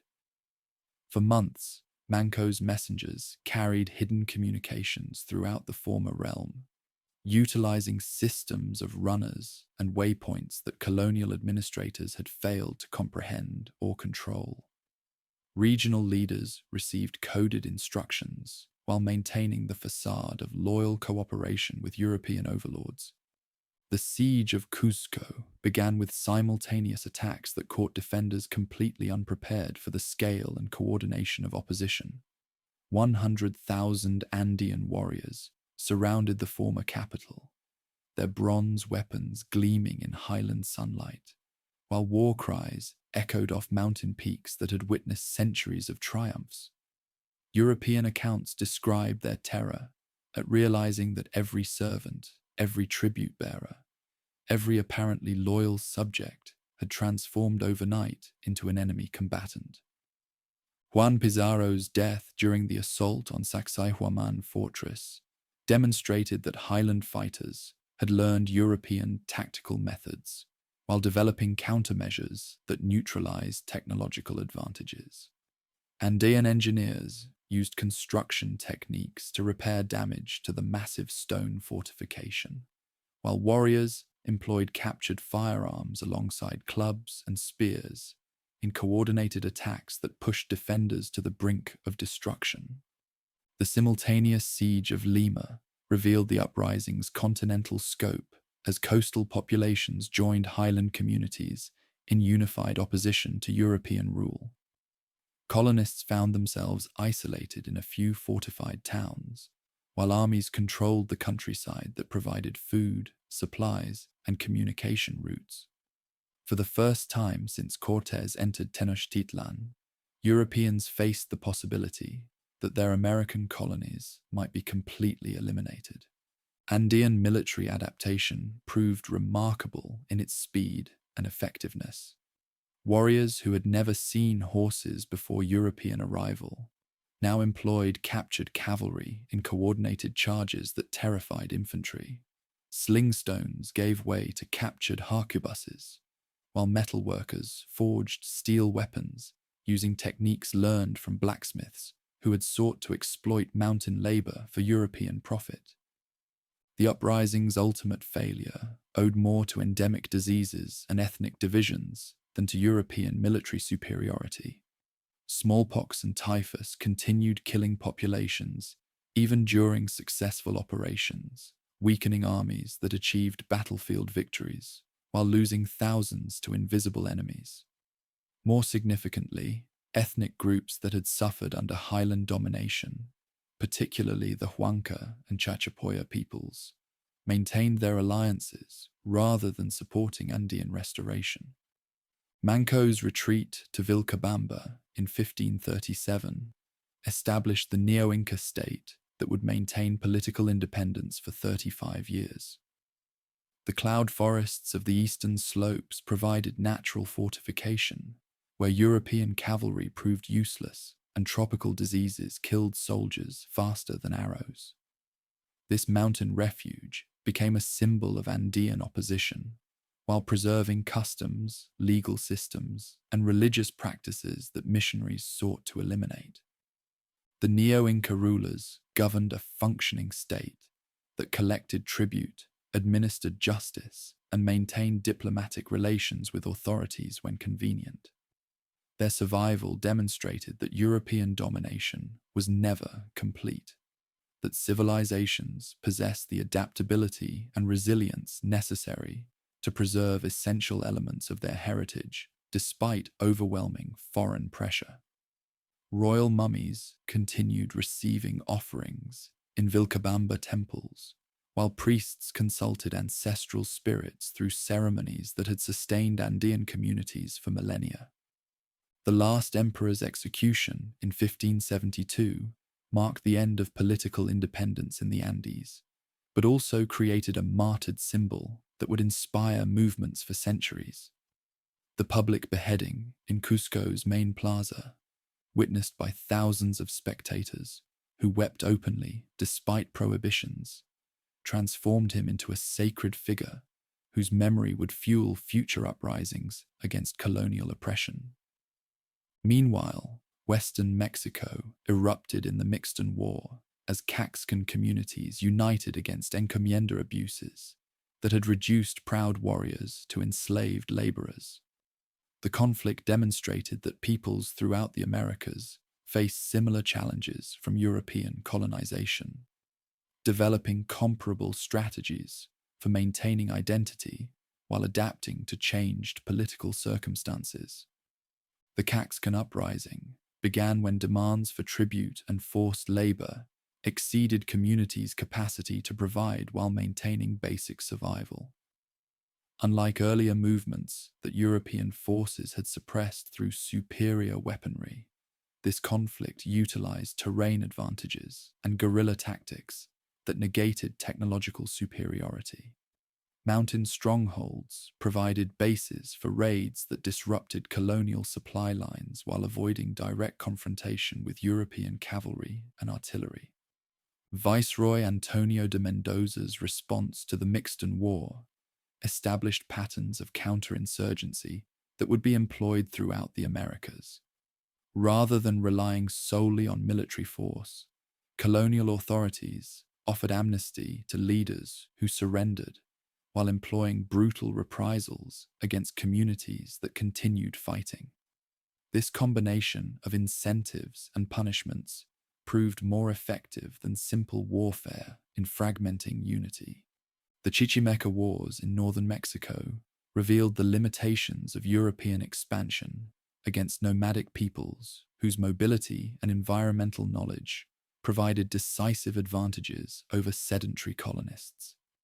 For 40 years, semi-nomadic groups conducted hit-and-run attacks against supply convoys traveling between Zacatecas silver mines and Mexico City, making the northern frontier economically unviable despite its mineral wealth. Authorities estimated that the Chichimeca conflicts cost more than the entire Mexican venture, as constant warfare consumed resources without providing compensating benefits. Methods proved useless against peoples who possessed no fixed settlements to capture, no centralized leadership to co-opt, and no accumulated wealth to plunder. European forces could win individual battles, but could never achieve the territorial control necessary for effective colonial administration. The eventual pacification of the northern frontier came through negotiation rather than military victory, as officials offered food, clothing, and land grants to leaders willing to accept nominal colonial authority. This purchase of peace demonstrated growing European recognition that accommodation served mutual interests better than perpetual warfare, establishing precedents for managing relations in regions where complete domination proved impossible. The Mapuche Wars in Chile represented the most successful opposition in American colonial history, as these southern peoples maintained political independence and territorial sovereignty for 3 centuries. Unlike centralized empires that collapsed when forces captured key leaders, Mapuche society's democratic structure made conquest through political decapitation impossible. Lautaro's military innovations transformed warfare into a sophisticated system capable of defeating European expeditionary forces in extended campaigns. The young leader's combination of social organization with captured European weapons and tactics created armies that could match forces in open battle while maintaining mobility advantages in familiar terrain. The destruction of 7 cities south of the Biobío River demonstrated Mapuche capacity for coordinated strategic planning that exceeded anything achieved by other groups. These simultaneous attacks required months of preparation and communication across hundreds of miles, indicating political and military sophistication that authorities had failed to comprehend. Pedro de Valdivia's death in 1553 shocked European colonists who believed technological superiority guaranteed eventual victory over any opposition. The conquistadors' capture and execution became legendary among Mapuche communities, while inspiring similar movements throughout South America. His death proved that European leaders were as vulnerable as rulers to the violence that characterized frontier warfare. The establishment of the Biobío River as a permanent frontier between territories represented unprecedented European recognition of sovereignty in the Americas. Colonial authorities negotiated formal treaties that acknowledged Mapuche political independence while establishing trade relationships that benefited both communities. This accommodation contradicted fundamental assumptions about European racial and superiority that justified colonial domination elsewhere.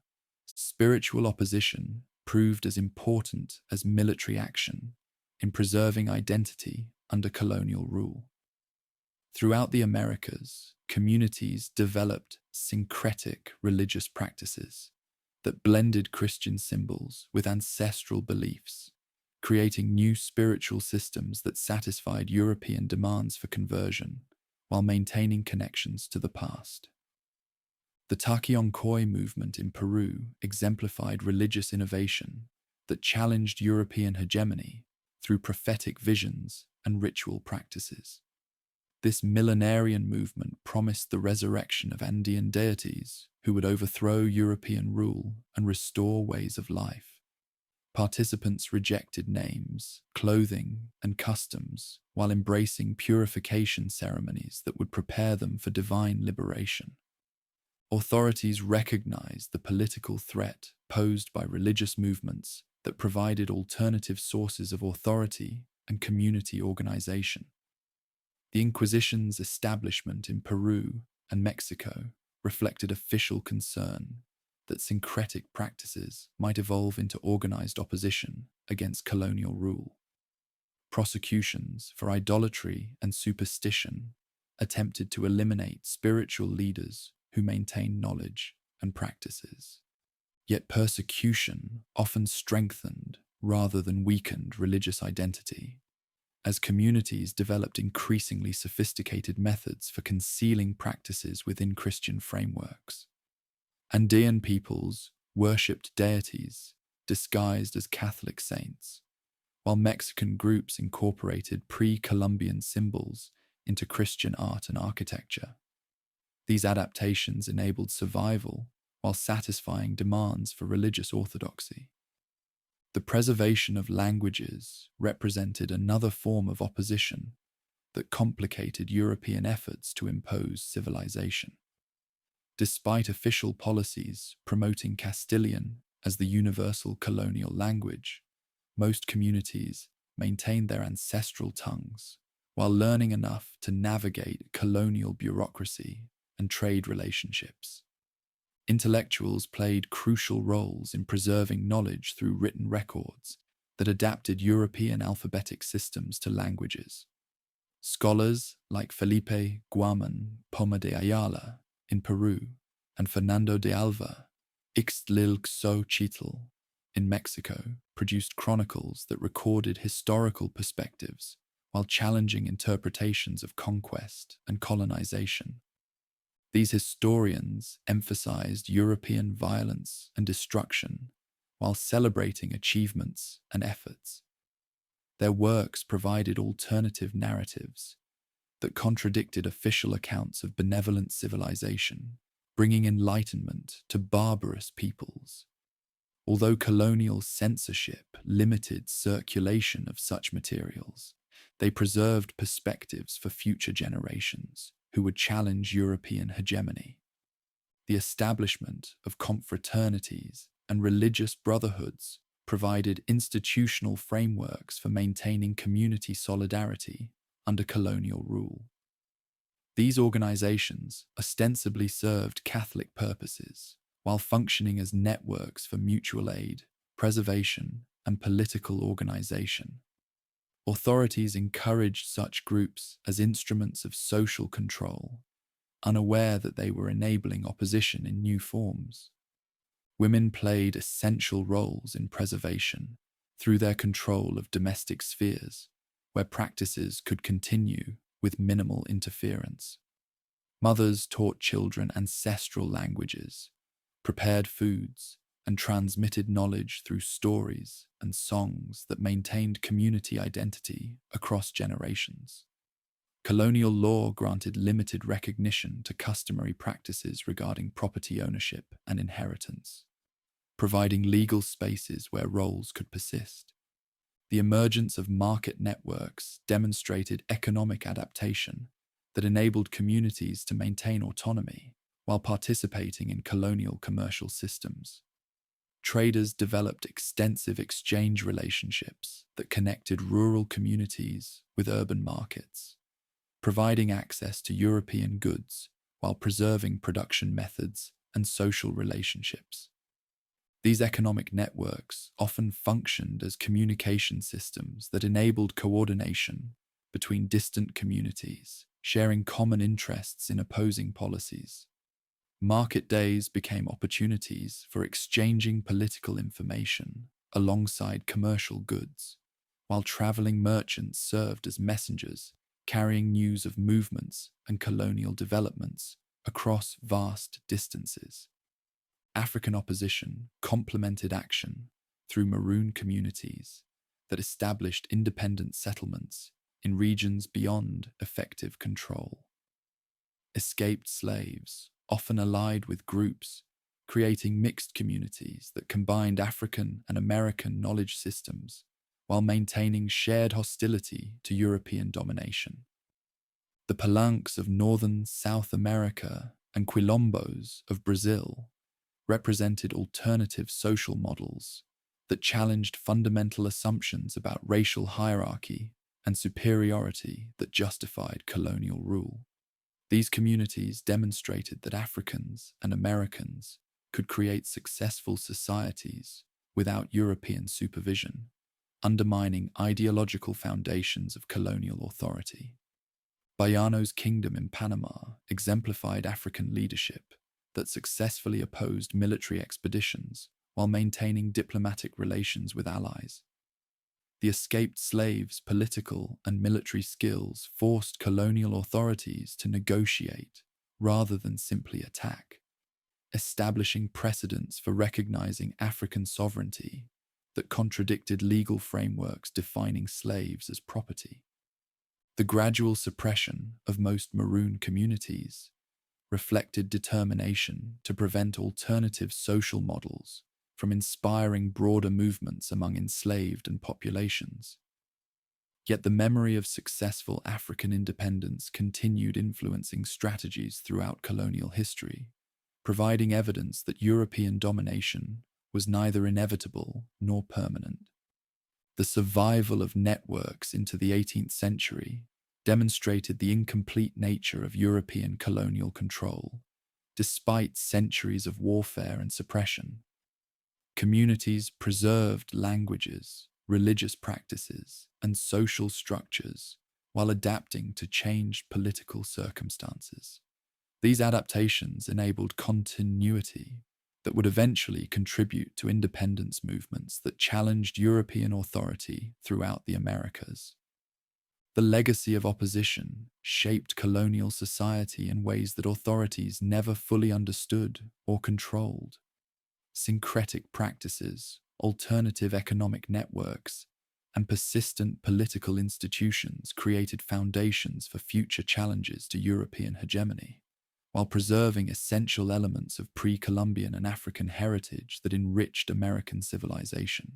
Viceroy Francisco de Toledo arrived in Lima in 1569, carrying detailed instructions from Philip II that would transform chaotic territories into the world's most profitable overseas dominion.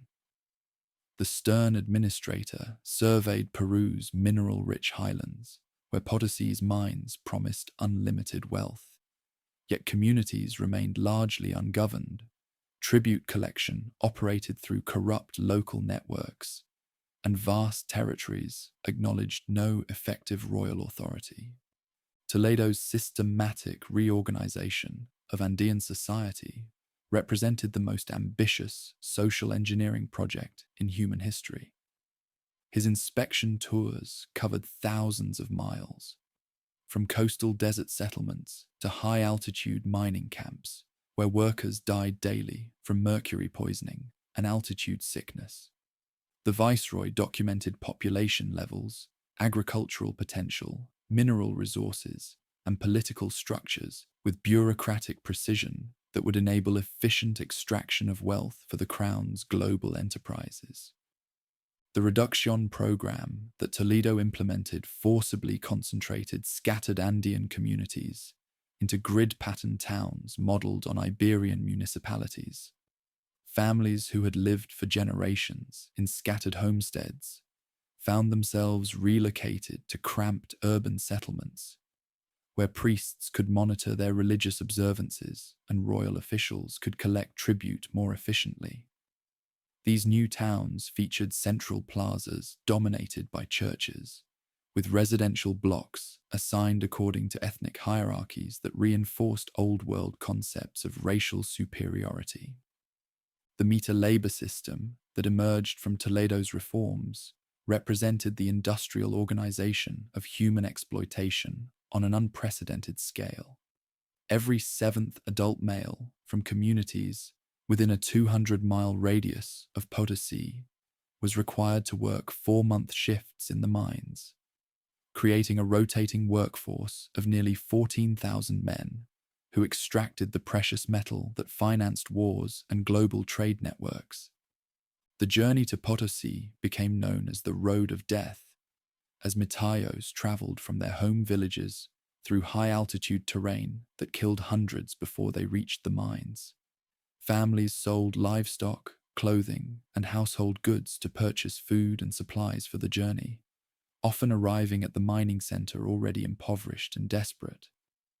The lucky ones survived their 4-month service and returned home with enough earnings to pay royal taxes.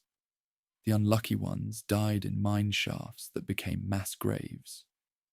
Cerro Rico, the rich hill that dominated Potosi's skyline, contained the world's largest deposits of precious metal, its veins extending deep into the mountain's core.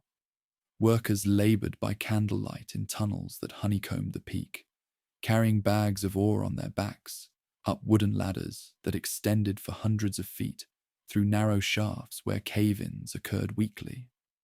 The mercury amalgamation process that separated valuable metal from raw or poisoned workers who handled the toxic substance with their bare hands. The city that grew around these mines rivaled continental capitals in population and exceeded them in wealth concentration.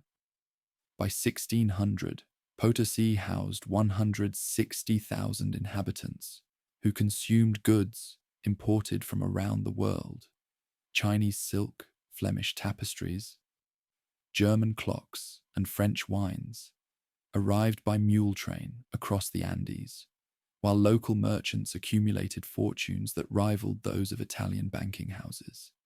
The contrast between incredible luxury and grinding poverty made Potosi a symbol of imperial exploitation's extremes. Mexican mineral production at Zacatecas and other northern mines complemented Peruvian output through similar labor systems that devastated populations while enriching Iberian merchants. The development of mercury mines at Huancavelica provided the toxic metal essential for refining, creating an integrated production system that transformed American mountains into the empire's treasury. Royal administrators calculated that American metal production increased global monetary supply by 300% during the 16th century. The Manila Galleon trade route connected American wealth to Asian luxury goods through the Pacific Ocean's vast expanse. Ships loaded with Potosi metal sailed from Acapulco to the Philippines, where Chinese merchants exchanged silk, porcelain, and spices for precious cargo that flowed into global circulation. This trans-Pacific commerce created the first truly worldwide economy, while demonstrating the Crown's ability to coordinate commercial operations across 3 continents. The encomienda system's gradual replacement by repartimiento labor drafts reflected evolving imperial labor policies that sought to maintain workers while acknowledging humanitarian criticisms of outright slavery. Under repartimiento, communities provided specified numbers of workers for public projects, agricultural estates, and mining operations, while theoretically preserving their territorial rights and social structures. In practice, these labor drafts differed little from slavery, except in legal terminology. The establishment of the Viceroyalty of Peru, an expansion of New Spain's authority, created administrative structures capable of governing territories larger than all of Europe. Viceroys represented royal authority while maintaining enough autonomy to respond to local conditions without constant communication with Madrid. Audiencias served as regional supreme courts that handled appeals, administrative disputes, and criminal cases involving Iberian settlers or native nobles. The Council of the Indies in Madrid supervised imperial administration through detailed legislation that attempted to regulate everything from marriage laws to mining techniques. The Recopilación de Leyes de Indias eventually comprised 9 volumes, containing thousands of statutes that governed overseas society with unprecedented legal complexity. Yet the gap between legal theory and practical reality remained vast, as local conditions and personal interests often overrode royal directives. Corregidores represented royal authority at the local level, collecting tribute, administering justice, and maintaining order in provinces that often covered thousands of square miles. These positions attracted ambitious men seeking rapid enrichment through legal and illegal means, as corregidores could monopolize trade, manipulate tribute assessments, and exploit labor while remaining beyond effective royal supervision. Imperial revenues frequently reflected local officials' wealth accumulation rather than efficient royal administration. The Catholic Church emerged as overseas society's most powerful institutional force, controlling vast agricultural estates while providing education, medical care, and social services that secular government could not deliver.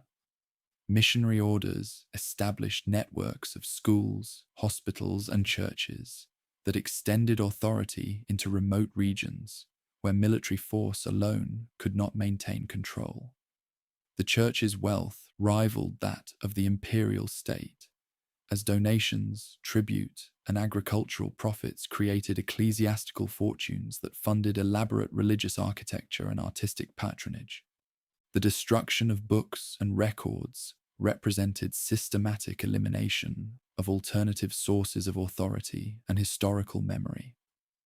Priests burned thousands of Maya codices, Aztec pictographs, and quipu bundles while claiming these materials contained demonic influences. This deliberate destruction of intellectual achievements eliminated centuries of accumulated knowledge about astronomy, medicine, history, and law. Educational institutions established by religious orders served dual purposes of training elites for imperial administration while ensuring their loyalty to Iberian values. The College of Santa Cruz de Tlatelolco educated Nahua nobles in Latin, philosophy, and Christian theology, producing a generation of intellectuals who could serve as intermediaries between administrators and native communities. Similar institutions in Peru trained Andean nobles who maintained their hereditary status while accepting royal political authority. The casta system that evolved during the late 16th century created complex racial hierarchies that defined social status, legal rights, and economic opportunities according to ancestry and appearance. Peninsulares born in the Old World dominated high government and church positions, while criollos of Iberian descent but American birth controlled local commerce and landholding. Mestizos of mixed Iberian-American ancestry worked as artisans and small farmers, while native peoples remained at the bottom of the social pyramid despite their numerical majority. This racial classification system included dozens of categories that attempted to quantify Old World, American, and African ancestry with mathematical precision. Terms like castizo, morisco, and tente en el aire described specific combinations of racial heritage that determined legal status and social expectations. Marriage across racial lines was discouraged but not prohibited, creating a complex society where appearance, wealth, and connections could sometimes overcome ancestry in determining individual opportunities. Women's roles in overseas society reflected Iberian gender hierarchies, modified by frontier conditions and cultural mixing. Iberian women enjoyed greater economic autonomy in the Americas than in the peninsula, as imperial law permitted them to own property, conduct business, and inherit estates. Native women often served as brokers who facilitated communication between Old World and American communities while maintaining knowledge and practices within domestic spheres. The emergence of haciendas as dominant agricultural institutions reflected the transformation from conquest to settled imperial society. These large estates combined Old World farming techniques with American labor to produce crops for both local consumption and export markets. Hacienda owners accumulated vast landholdings through purchase, royal grants, and gradual encroachment on territories, creating agricultural empires that dominated rural economies. Technological innovations adapted Iberian farming methods to American conditions, while incorporating knowledge about local crops and environmental cycles. The introduction of steel plows, wheeled vehicles, and large domesticated animals revolutionized agricultural productivity, while American crops like maize, potatoes, and tomatoes transformed Old World diets and supported population growth across the Atlantic.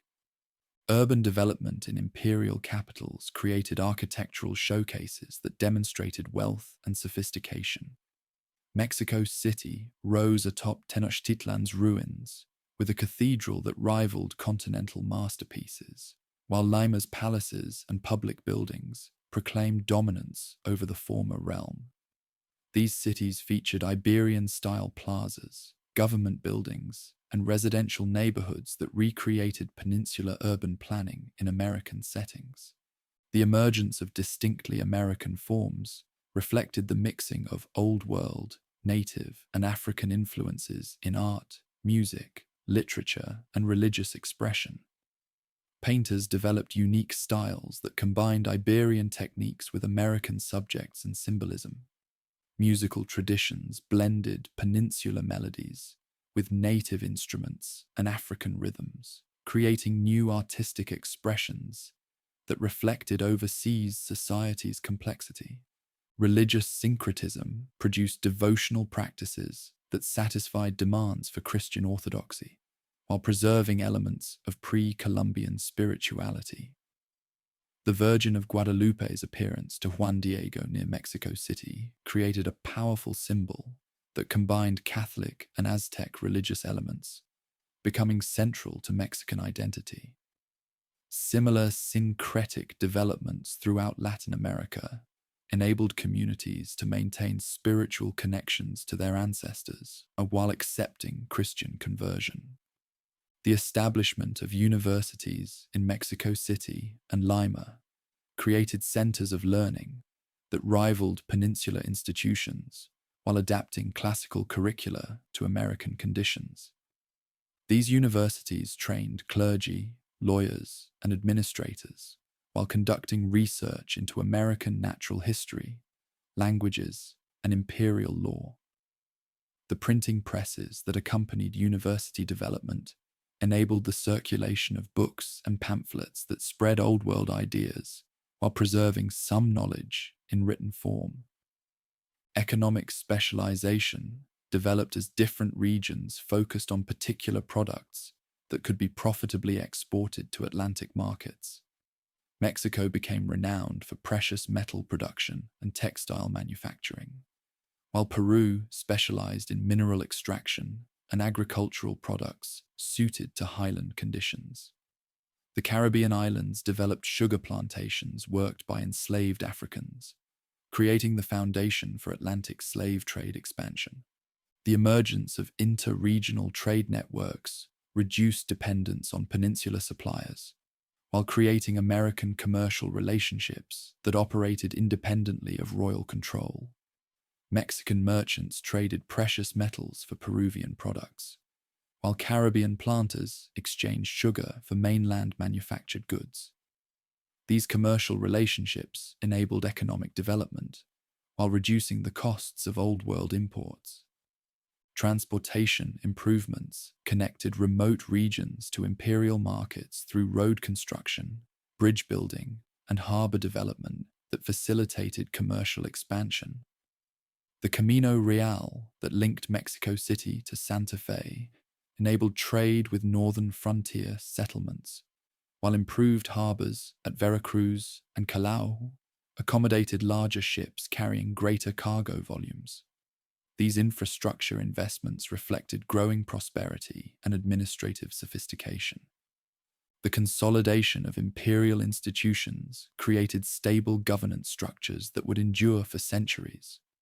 Royal bureaucracy, church hierarchy, and economic systems developed during this period provided frameworks for managing vast territories and diverse populations.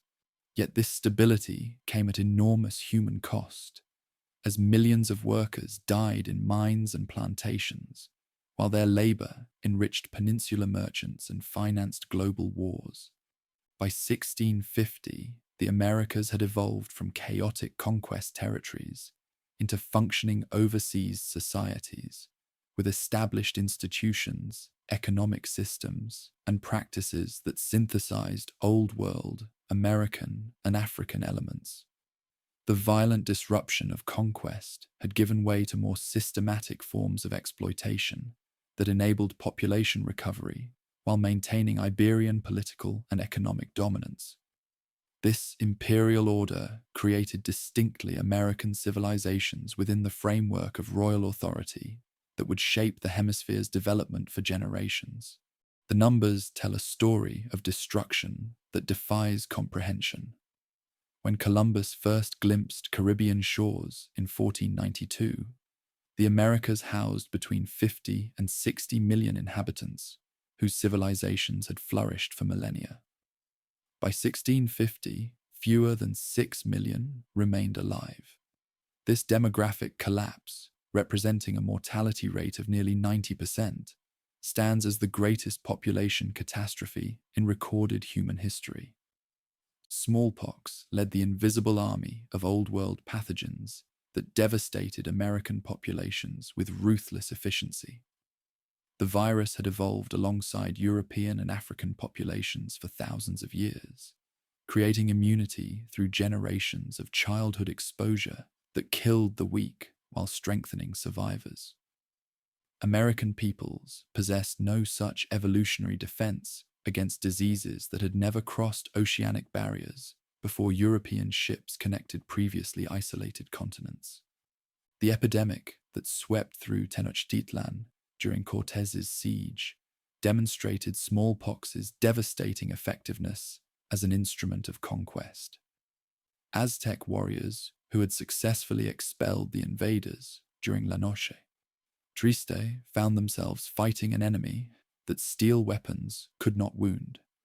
Fever and pustules consumed defenders faster than European armies could kill them, while survivors weakened by disease proved unable to maintain the coordinated resistance that might have preserved their independence.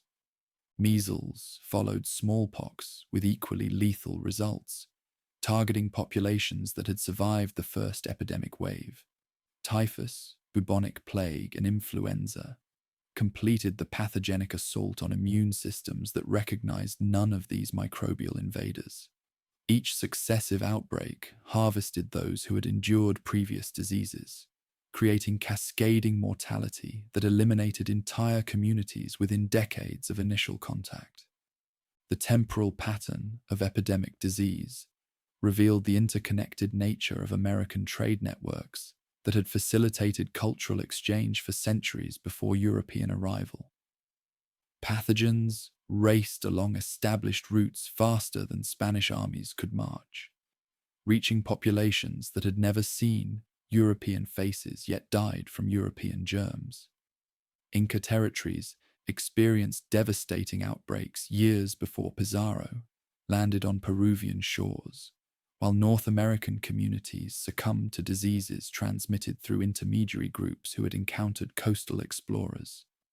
Children and elders suffered disproportionate mortality that shattered the social structures essential for cultural transmission.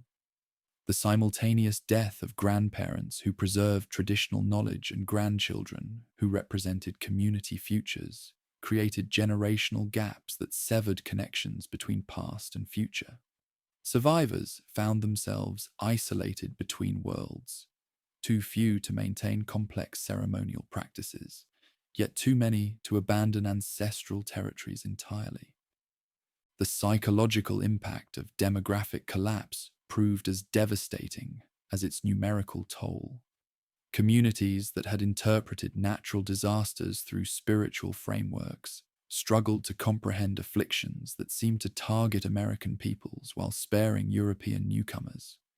Some groups concluded that their ancestral deities had abandoned them, facilitating Christian conversion among populations desperate for supernatural protection against invisible enemies.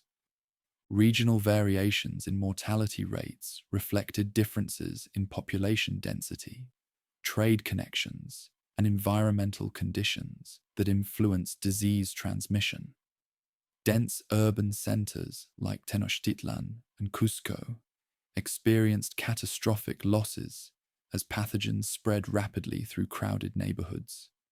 Isolated mountain communities sometimes avoided initial outbreaks, only to succumb when expanding colonial administration brought them into contact with infected populations. Highland regions of Peru and Mexico demonstrated greater demographic resilience than coastal areas where European diseases first established footholds. Cold climates slowed pathogen reproduction, while geographic isolation provided natural quarantine that limited epidemic spread. These environmental advantages enabled some Andean and Mexican communities to maintain population levels sufficient for cultural continuity despite devastating losses. The Caribbean islands experienced the most complete demographic destruction, as their small, isolated populations possessed no geographic escape from epidemic diseases. Taino, Lucayan, and other island peoples disappeared almost entirely within 50 years of Columbus's arrival, their languages, customs, and historical memories vanishing with the people who had maintained them for generations. Warfare and violence accelerated demographic decline through direct killing and indirect effects that disrupted food production and social organization. The siege of Tenochtitlan alone killed an estimated 100,000 people through combat, starvation, and disease, while smaller conflicts throughout the Americas eliminated thousands more. Colonial labor systems imposed additional mortality through overwork, malnutrition, and dangerous working conditions that killed indigenous workers faster than natural reproduction could replace them. The encomienda system's transformation of indigenous communities into labor reservoirs created conditions that facilitated disease transmission while weakening populations through malnutrition and exhaustion. Forced relocations mixed previously isolated groups, enabling pathogens to spread among populations that lacked immunity to each other's endemic diseases. Tribute obligations forced communities to abandon traditional agricultural practices that had sustained adequate nutrition, making survivors more vulnerable to epidemic mortality. Mining operations at Potosi and other sites became demographic black holes that consumed workers through mercury poisoning, cave-ins, and altitude sickness. The Meteor system forcibly relocated highland families to environments where lowland diseases proliferated, while mercury exposure caused neurological damage and reproductive failures that reduced birth rates among surviving populations. Spanish accounts describe mine shafts filled with human bones as testimony to the industrial scale of demographic destruction. Forced labor in Caribbean sugar plantations eliminated indigenous populations so rapidly that plantation owners began importing African slaves within decades of initial colonization. The transition from indigenous to African labor reflected practical recognition that native populations could not sustain the mortality rates required for profitable agricultural production. This demographic replacement transformed Caribbean societies while creating demand for Atlantic slave trade expansion. African populations brought their own disease environment that further complicated American demographic patterns. Yellow fever and malaria, endemic in tropical Africa, proved deadly to both European colonists and indigenous Americans, while providing Africans with relative immunity based on evolutionary exposure. These diseases created zones of African demographic advantage in coastal regions where other populations could not survive, influencing settlement patterns and labor systems throughout tropical America. The emergence of mestizo populations reflected both demographic necessity and cultural adaptation, as surviving indigenous communities sought marriage partners among the limited pool of fertile adults.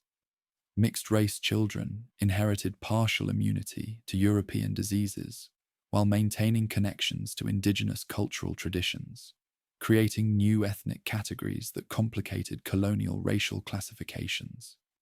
These mixed populations became crucial demographic bridges that enabled cultural transmission across the colonial period. Women's roles became particularly important for demographic recovery, as surviving communities struggled to maintain reproduction rates adequate for cultural survival. Indigenous women often served as intermediaries, who facilitated marriages between groups that had traditionally maintained separate identities, while their control over domestic spheres enabled preservation of traditional knowledge and practices despite massive population losses. Colonial authorities gradually recognized that demographic collapse threatened their own economic interests, as labor shortages reduced tribute collections and mining productivity. Legislative efforts to protect indigenous populations reflected pragmatic calculations rather than humanitarian concerns, as empty territories provided no wealth for European extraction. The Leyes Nuevas of 1542 attempted to limit encomienda abuses while maintaining colonial labor systems that continued killing indigenous workers. Religious orders played complex roles in demographic change through their efforts to concentrate scattered populations in mission communities, where disease transmission accelerated while medical care remained primitive. Missionaries genuinely sought to protect indigenous peoples from colonial violence, while inadvertently creating conditions that facilitated epidemic spread.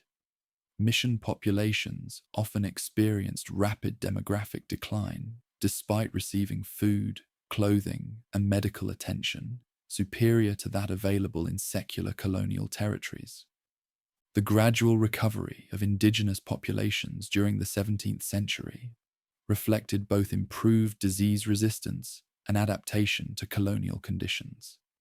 Survivors of early epidemics passed partial immunity to their children while developing cultural practices that reduced exposure to European diseases.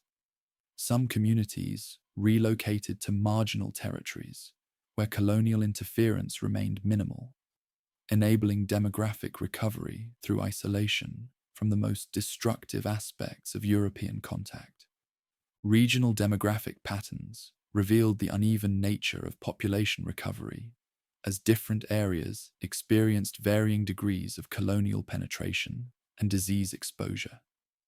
Central Mexico's population began recovering by 1650, as survivors developed immunity and adapted to colonial labor demands, while peripheral regions continued experiencing decline through continued missionary activity and colonial expansion. The Amazon basin maintained demographic stability through geographic isolation that limited European contact until the 18th century. The emergence of new settlement patterns reflected both demographic collapse and colonial economic priorities. Spanish colonial cities developed as administrative and commercial centers surrounded by nearly empty countryside, where scattered indigenous communities struggled to maintain traditional ways of life.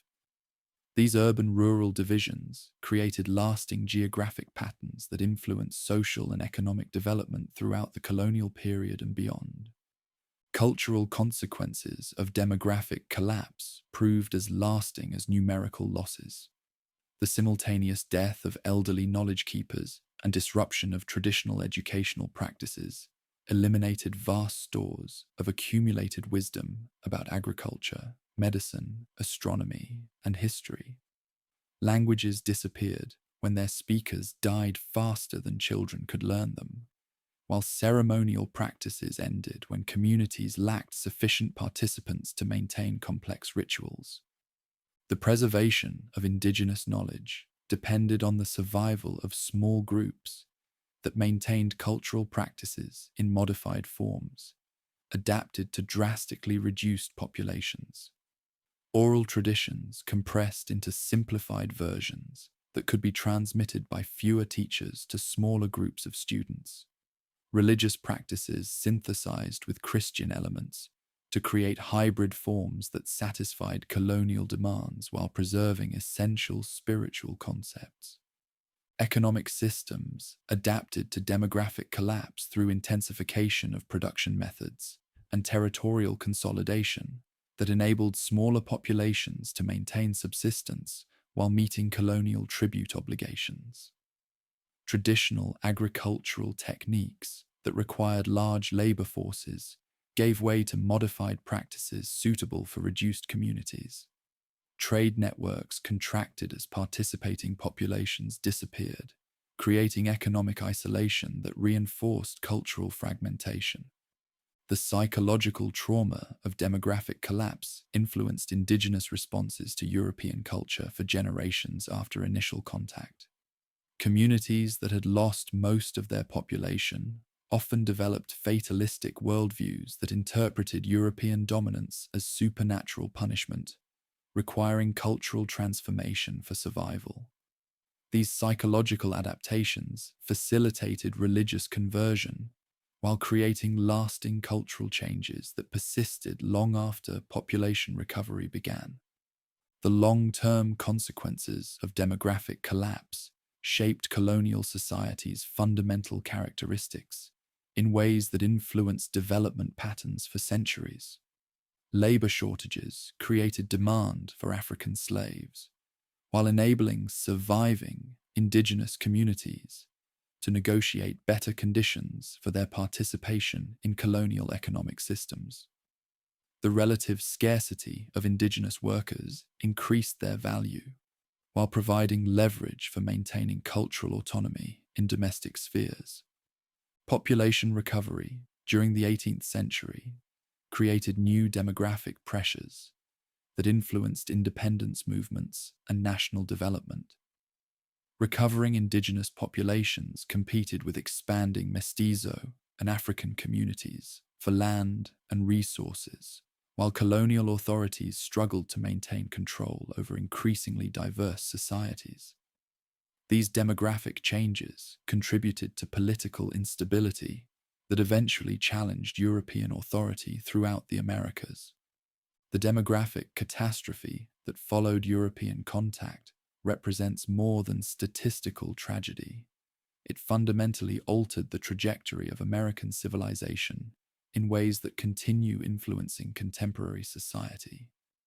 The loss of indigenous knowledge, the disruption of traditional political systems, and the introduction of new ethnic groups created lasting cultural patterns that define modern Latin American identity. Understanding this demographic transformation remains essential for comprehending the full significance of European conquest and its enduring consequences for American development. The Bourbon reforms that swept through the Americas during the 18th century marked the beginning of the end for the colonial order that had emerged from conquest. Charles III's modernizing ministers viewed overseas territories as economic resources to be exploited more efficiently, rather than societies to be governed through traditional accommodation. Their systematic efforts to increase royal control and extract greater revenues would ultimately provoke the rebellions that shattered European authority throughout the hemisphere. José de Galvez arrived in Mexico in 1765, carrying instructions to rationalize colonial administration through centralized bureaucracy that reduced Creole political participation while increasing peninsular control. His inspection tours revealed colonial society's complexity as mixed-race populations had grown to outnumber both Europeans and indigenous peoples, creating social dynamics that defied traditional racial categories. The Inspector General's reports to Madrid described a colonial world that bore little resemblance to the hierarchical order envisioned by 16th century legislators. The establishment of new administrative units, viceroyalties of New Granada and Rio de la Plata, reflected Bourbon determination to improve governance through subdivision of unwieldy territories that had grown beyond effective control from distant capitals. These reforms created new bureaucratic positions while reducing the autonomy that local officials had exercised for generations. Peninsular appointees replaced Creole administrators in positions that American-born elites had come to consider their hereditary rights. Economic modernization policies that promoted free trade within the empire challenged established commercial networks while creating new opportunities for regions that had remained peripheral to traditional Atlantic routes. The relaxation of trade restrictions enabled Buenos Aires to emerge as a major port while reducing Mexico City's commercial dominance. These changes benefited some colonial merchants while undermining others, creating winners and losers who would align differently during the independence struggles that followed. Fiscal pressures generated by European wars forced the Crown to extract unprecedented revenues from American territories through new taxes and more efficient collection methods. The Alcabala increase and establishment of tobacco monopolies affected all sectors of colonial society, while demonstrating royal willingness to prioritize metropolitan needs over colonial interests. These policies generated widespread resentment among populations that had grown accustomed to relatively light taxation under previous Habsburg administration. The expulsion of the Jesuits in 1767 eliminated the most influential religious order in American education, while confiscating vast estates that had supported indigenous communities and educational institutions. This dramatic action shocked colonial society by demonstrating royal willingness to override religious authority when it conflicted with state interests. The suppression created educational vacuums, while generating sympathy for Jesuit-trained Creole intellectuals who would later lead independence movements. Indigenous communities experienced the Bourbon reforms through intensified tributary obligations and territorial encroachments that threatened their survival as distinct cultural entities. Royal officials sought to integrate indigenous peoples into colonial society as individual taxpayers rather than corporate communities with special rights and obligations. These policies reflected Enlightenment concepts of legal equality while eliminating protections that had enabled cultural survival under Habsburg rule. The Great Rebellion of Tupac Amaru II erupted in 1780 as Andean communities responded to increased taxation and administrative interference with the largest indigenous uprising in colonial history.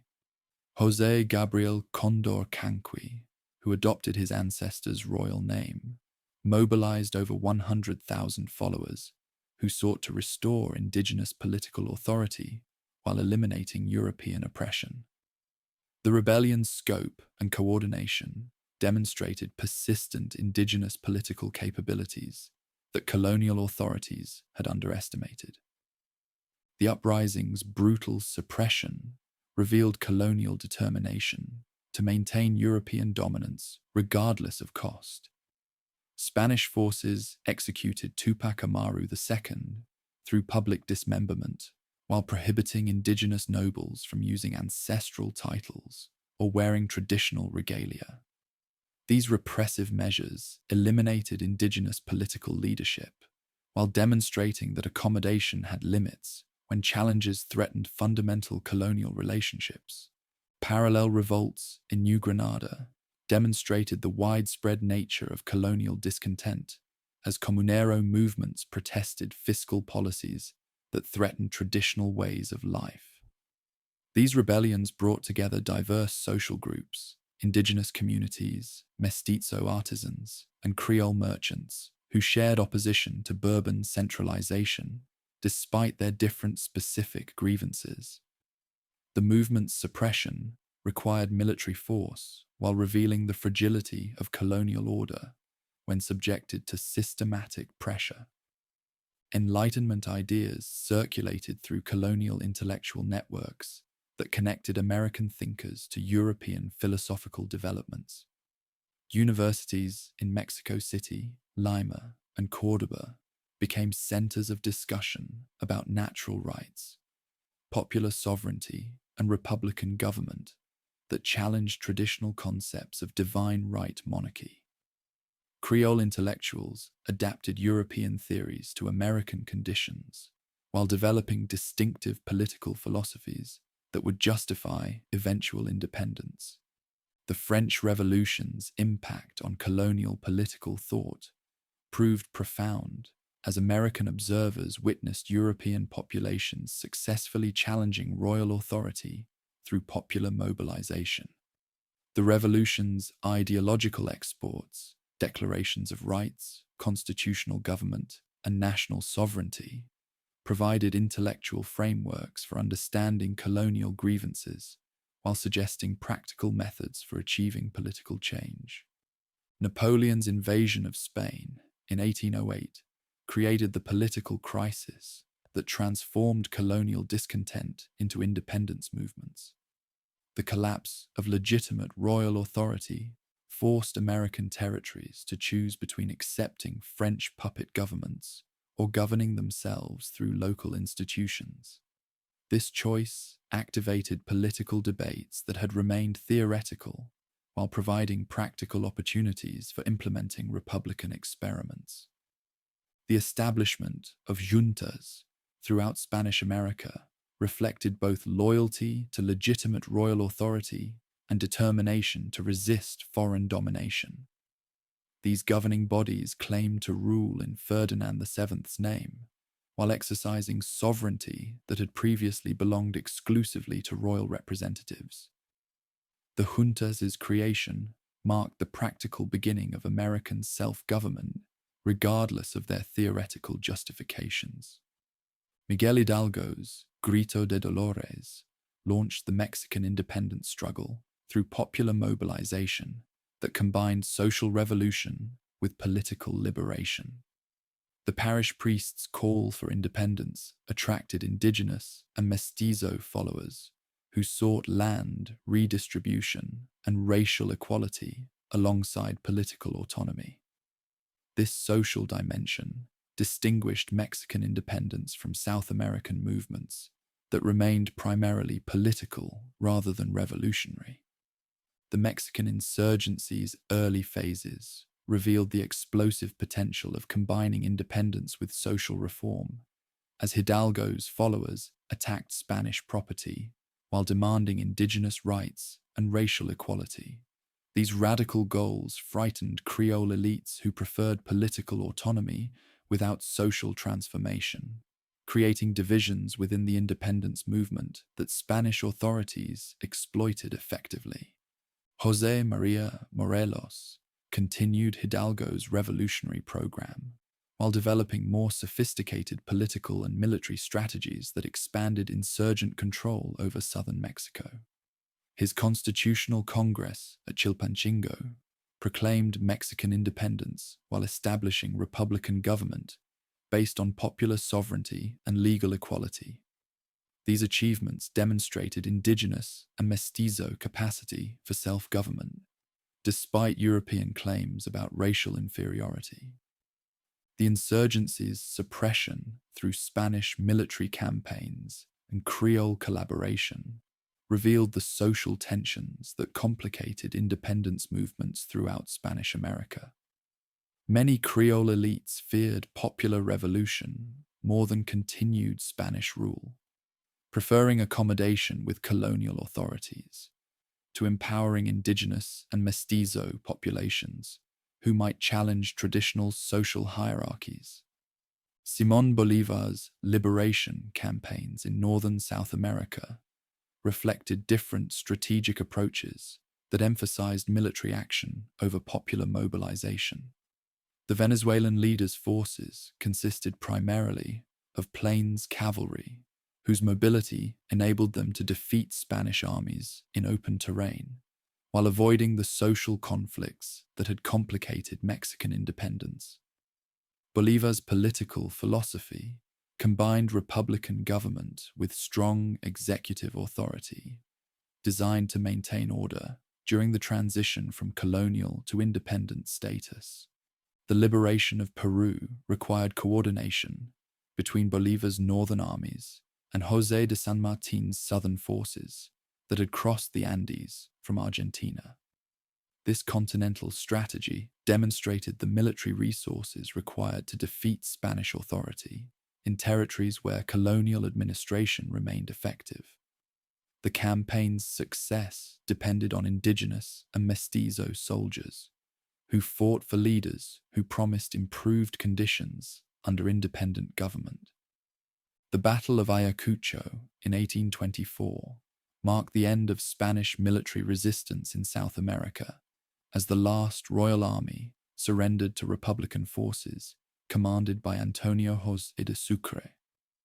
This victory completed the liberation process that had begun with Napoleon's invasion while establishing independent nations that would struggle to create stable governments capable of replacing colonial institutions. Brazilian independence followed a different pattern, as the Portuguese royal family's transfer to Rio de Janeiro during the Napoleonic Wars created unique conditions for peaceful separation. Prince Pedro's Declaration of Independence in 1822 maintained monarchical government while avoiding the warfare that characterized Spanish-American liberation. This conservative approach preserved social hierarchies while enabling political autonomy that satisfied Brazilian elites. The Independence War's conclusion left newly independent nations facing enormous challenges in creating governmental institutions capable of maintaining order and promoting development. The elimination of Spanish authority removed common enemies that had united diverse independence coalitions while revealing fundamental disagreements about political organization, economic policy, and social relationships. Indigenous communities discovered that independence brought mixed results as new national governments sought to integrate them as individual citizens, while eliminating corporate rights that had provided some protection under colonial rule. Republican equality offered theoretical improvements, while practical policies often worsened indigenous conditions through land confiscation and cultural suppression, designed to create homogeneous national populations. The emergence of caudillo leadership reflected the difficulties of establishing legitimate authority in societies where traditional institutions had been destroyed, while new ones remained undeveloped.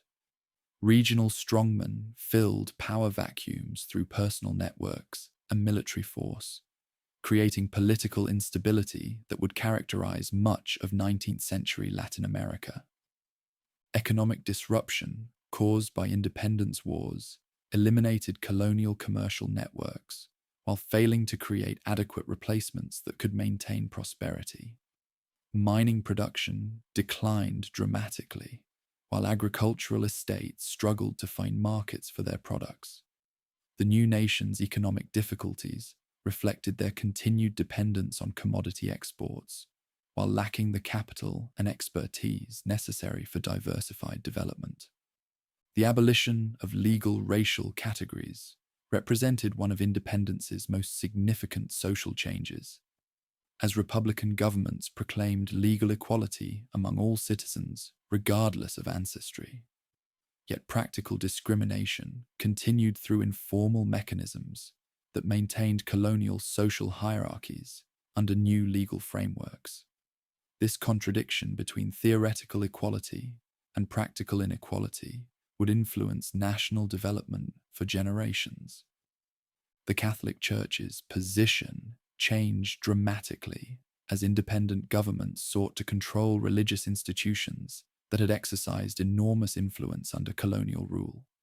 Liberal politicians promoted religious freedom while restricting church privileges, creating conflicts that would divide Latin American societies throughout the 19th century.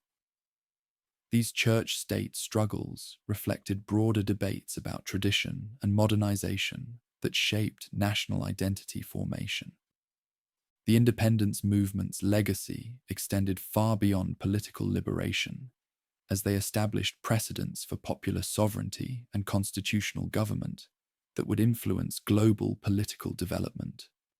The successful rebellion of American colonies against European authority demonstrated that independence was possible while providing examples of republican government that inspired movements worldwide. Yet independence also revealed the limitations of political change without corresponding social and economic transformation. The elimination of Spanish authority did not automatically solve problems of poverty, inequality, and underdevelopment that had characterized colonial society. These persistent challenges would require different solutions than those provided by military victory over foreign rule. The end of the Conquest era marked not only the conclusion of European colonial dominance, but also the beginning of new struggles to create just and prosperous societies from the complex inheritance of 3 centuries of colonial development. The independent nations that emerged from these struggles would continue grappling with questions of identity, governance, and development that originated in the violent encounter between European, Indigenous, and African peoples that had begun with Columbus's first voyage to American shores. 500 years after Columbus first glimpsed Caribbean shores, the Conquest's legacy continues shaping how Americans understand their past and imagine their future. The quincentenary celebrations of 1992 sparked global debates about historical memory as Indigenous activists challenged triumphalist narratives, while scholars re-examined Conquest's consequences through new analytical frameworks that emphasized cultural survival alongside demographic catastrophe. Modern Mexico City's Central Plaza preserves the spatial relationship between conquest and resistance that has defined Mexican identity for centuries. The massive cathedral that dominates the Zócalo rises directly above the ruins of Tenochtitlan's main temple, its Baroque towers casting shadows over archaeological excavations that reveal Aztec foundations beneath colonial stones. This architectural palimpsest embodies the complex layering of historical memory in societies where European, Indigenous, and African legacies remain simultaneously visible and contested. Contemporary Indigenous movements throughout the Americas draw inspiration from Conquest-era resistance while adapting traditional political concepts to modern circumstances. The Zapatista uprising in Chiapas explicitly connected their struggle to Aztec and Maya ancestors who had fought Spanish invaders, while Andean communities in Ecuador and Bolivia invoke Inca heritage to justify claims for territorial autonomy and cultural rights. These movements demonstrate the continued relevance of Conquest-era conflicts in shaping contemporary political consciousness. Academic historiography has shifted dramatically from heroic narratives that celebrated European achievements to more complex interpretations that recognize both cultural destruction and creative synthesis. Scholars now emphasize demographic catastrophe, environmental transformation, and indigenous agency, while acknowledging that conquest created the foundations for modern Latin American societies. This analytical complexity reflects broader changes in historical methodology that privilege previously marginalized perspectives. Archaeological discoveries continue revealing the sophistication of pre-Columbian civilizations, while demonstrating conquest's incomplete dominance over indigenous cultural practices. Recent excavations at Teotihuacan, Machu Picchu, and other sites have uncovered evidence of scientific achievements, artistic innovations, and social organizations that challenge European assumptions about American primitiveness. These findings support contemporary indigenous claims about ancestral wisdom, while complicating simple narratives of European superiority.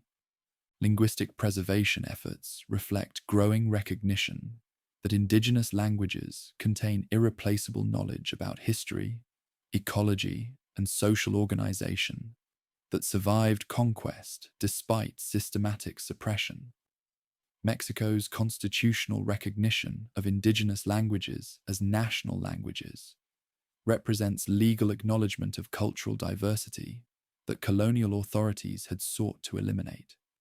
Similar policies throughout Latin America reflect evolving concepts of national identity that incorporate rather than suppress indigenous heritage. The Black Legend debate continues influencing how different societies remember conquest, while serving contemporary political purposes that extend far beyond historical accuracy. Anglo-American historians often emphasize Spanish cruelty to justify their own colonial projects, while Spanish scholars defend conquest as a civilizing mission that brought Christianity and European culture to barbarous populations. These competing narratives reflect national mythologies rather than balanced historical analysis. Contemporary discussions about reparations for conquest's consequences reveal the continued relevance of 16th century events for modern political relationships. Indigenous organizations demand land restitution, cultural autonomy, and economic compensation for centuries of exploitation, while governments struggle to balance historical justice with practical governance. These debates demonstrate that conquest remains a living political issue rather than merely historical curiosity. Educational curricula throughout the Americas reflect competing interpretations of conquest, as societies struggle to present balanced accounts that acknowledge both European achievements and indigenous contributions. Mexican textbooks now emphasize indigenous resistance alongside Spanish military victories, while Peruvian schools teach about Inca administrative innovations alongside colonial economic development. These pedagogical changes indicate evolving national identities that incorporate previously marginalized perspectives. Popular culture representations of conquest range from romanticized adventure narratives to critical examinations of colonialism's lasting impact. Hollywood films typically emphasize European heroism while minimizing indigenous perspectives. Yet Latin American cinema increasingly presents conquest from indigenous viewpoints that challenge traditional interpretations. These cultural productions shape public understanding of historical events while reflecting contemporary political consciousness. Religious syncretism continues evolving as indigenous communities adapt traditional spiritual practices to modern circumstances while maintaining connections to pre-Columbian beliefs. The Virgin of Guadalupe remains central to Mexican Catholic identity, while incorporating Aztec symbolism that preserves indigenous spiritual concepts within Christian frameworks. Similar syncretic developments throughout Latin America demonstrate conquest's failure to completely eliminate indigenous religious traditions. Environmental consequences of conquest include species extinctions, landscape transformations, and climate changes that continue affecting contemporary society. The introduction of European livestock altered American ecosystems, while indigenous agricultural practices influenced European farming methods. These ecological exchanges represent conquest's most lasting legacies, as they created environmental conditions that persist regardless of political changes. Genetic studies reveal the biological consequences of conquest through population mixing that created modern Latin American ethnic diversity.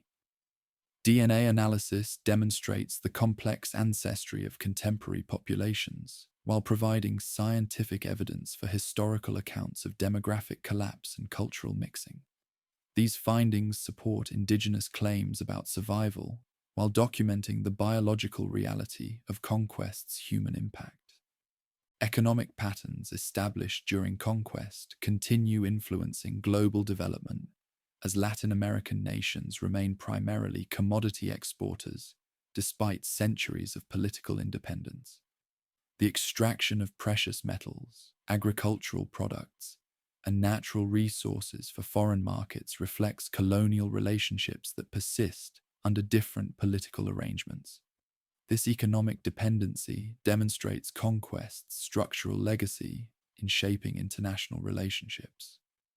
Technological innovations during conquest, including maritime navigation, metallurgy, and agricultural techniques, contributed to global development while demonstrating the mutual benefits of cultural exchange when not accompanied by violence and exploitation. The preservation and development of indigenous knowledge about medicine, agriculture, and environmental management offer models for contemporary sustainable development that combines traditional wisdom with modern technology. The conquest's global significance extends beyond the Americas, as it initiated the first worldwide economic system, while demonstrating European capacity for overseas expansion that would eventually encompass Africa, Asia, and Oceania.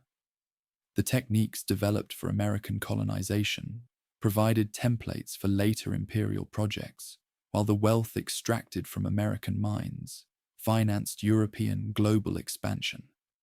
Understanding conquest requires acknowledging both its destructive impact and its role in creating the cultural diversity that characterizes modern Latin America.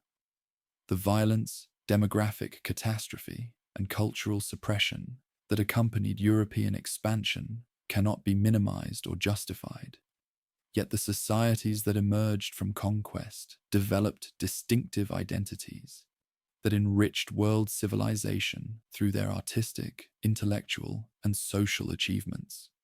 Contemporary challenges facing Latin American societies, including poverty, inequality, and environmental degradation, have roots in colonial structures established during conquest, while requiring solutions that transcend historical grievances. The creative synthesis of European, Indigenous, and African cultures that survived conquest provides foundations for addressing modern problems through approaches that honor diverse cultural traditions while promoting social justice and economic development. The conquest's enduring lesson may be that cultural encounter, however violent its initial phases, ultimately produces creative synthesis that enriches human civilization. The societies that emerged from conquest's trauma demonstrate humanity's capacity for adaptation, resistance, and renewal in the face of overwhelming challenges. This resilience offers hope for addressing contemporary global challenges through cooperation rather than domination, understanding rather than conquest,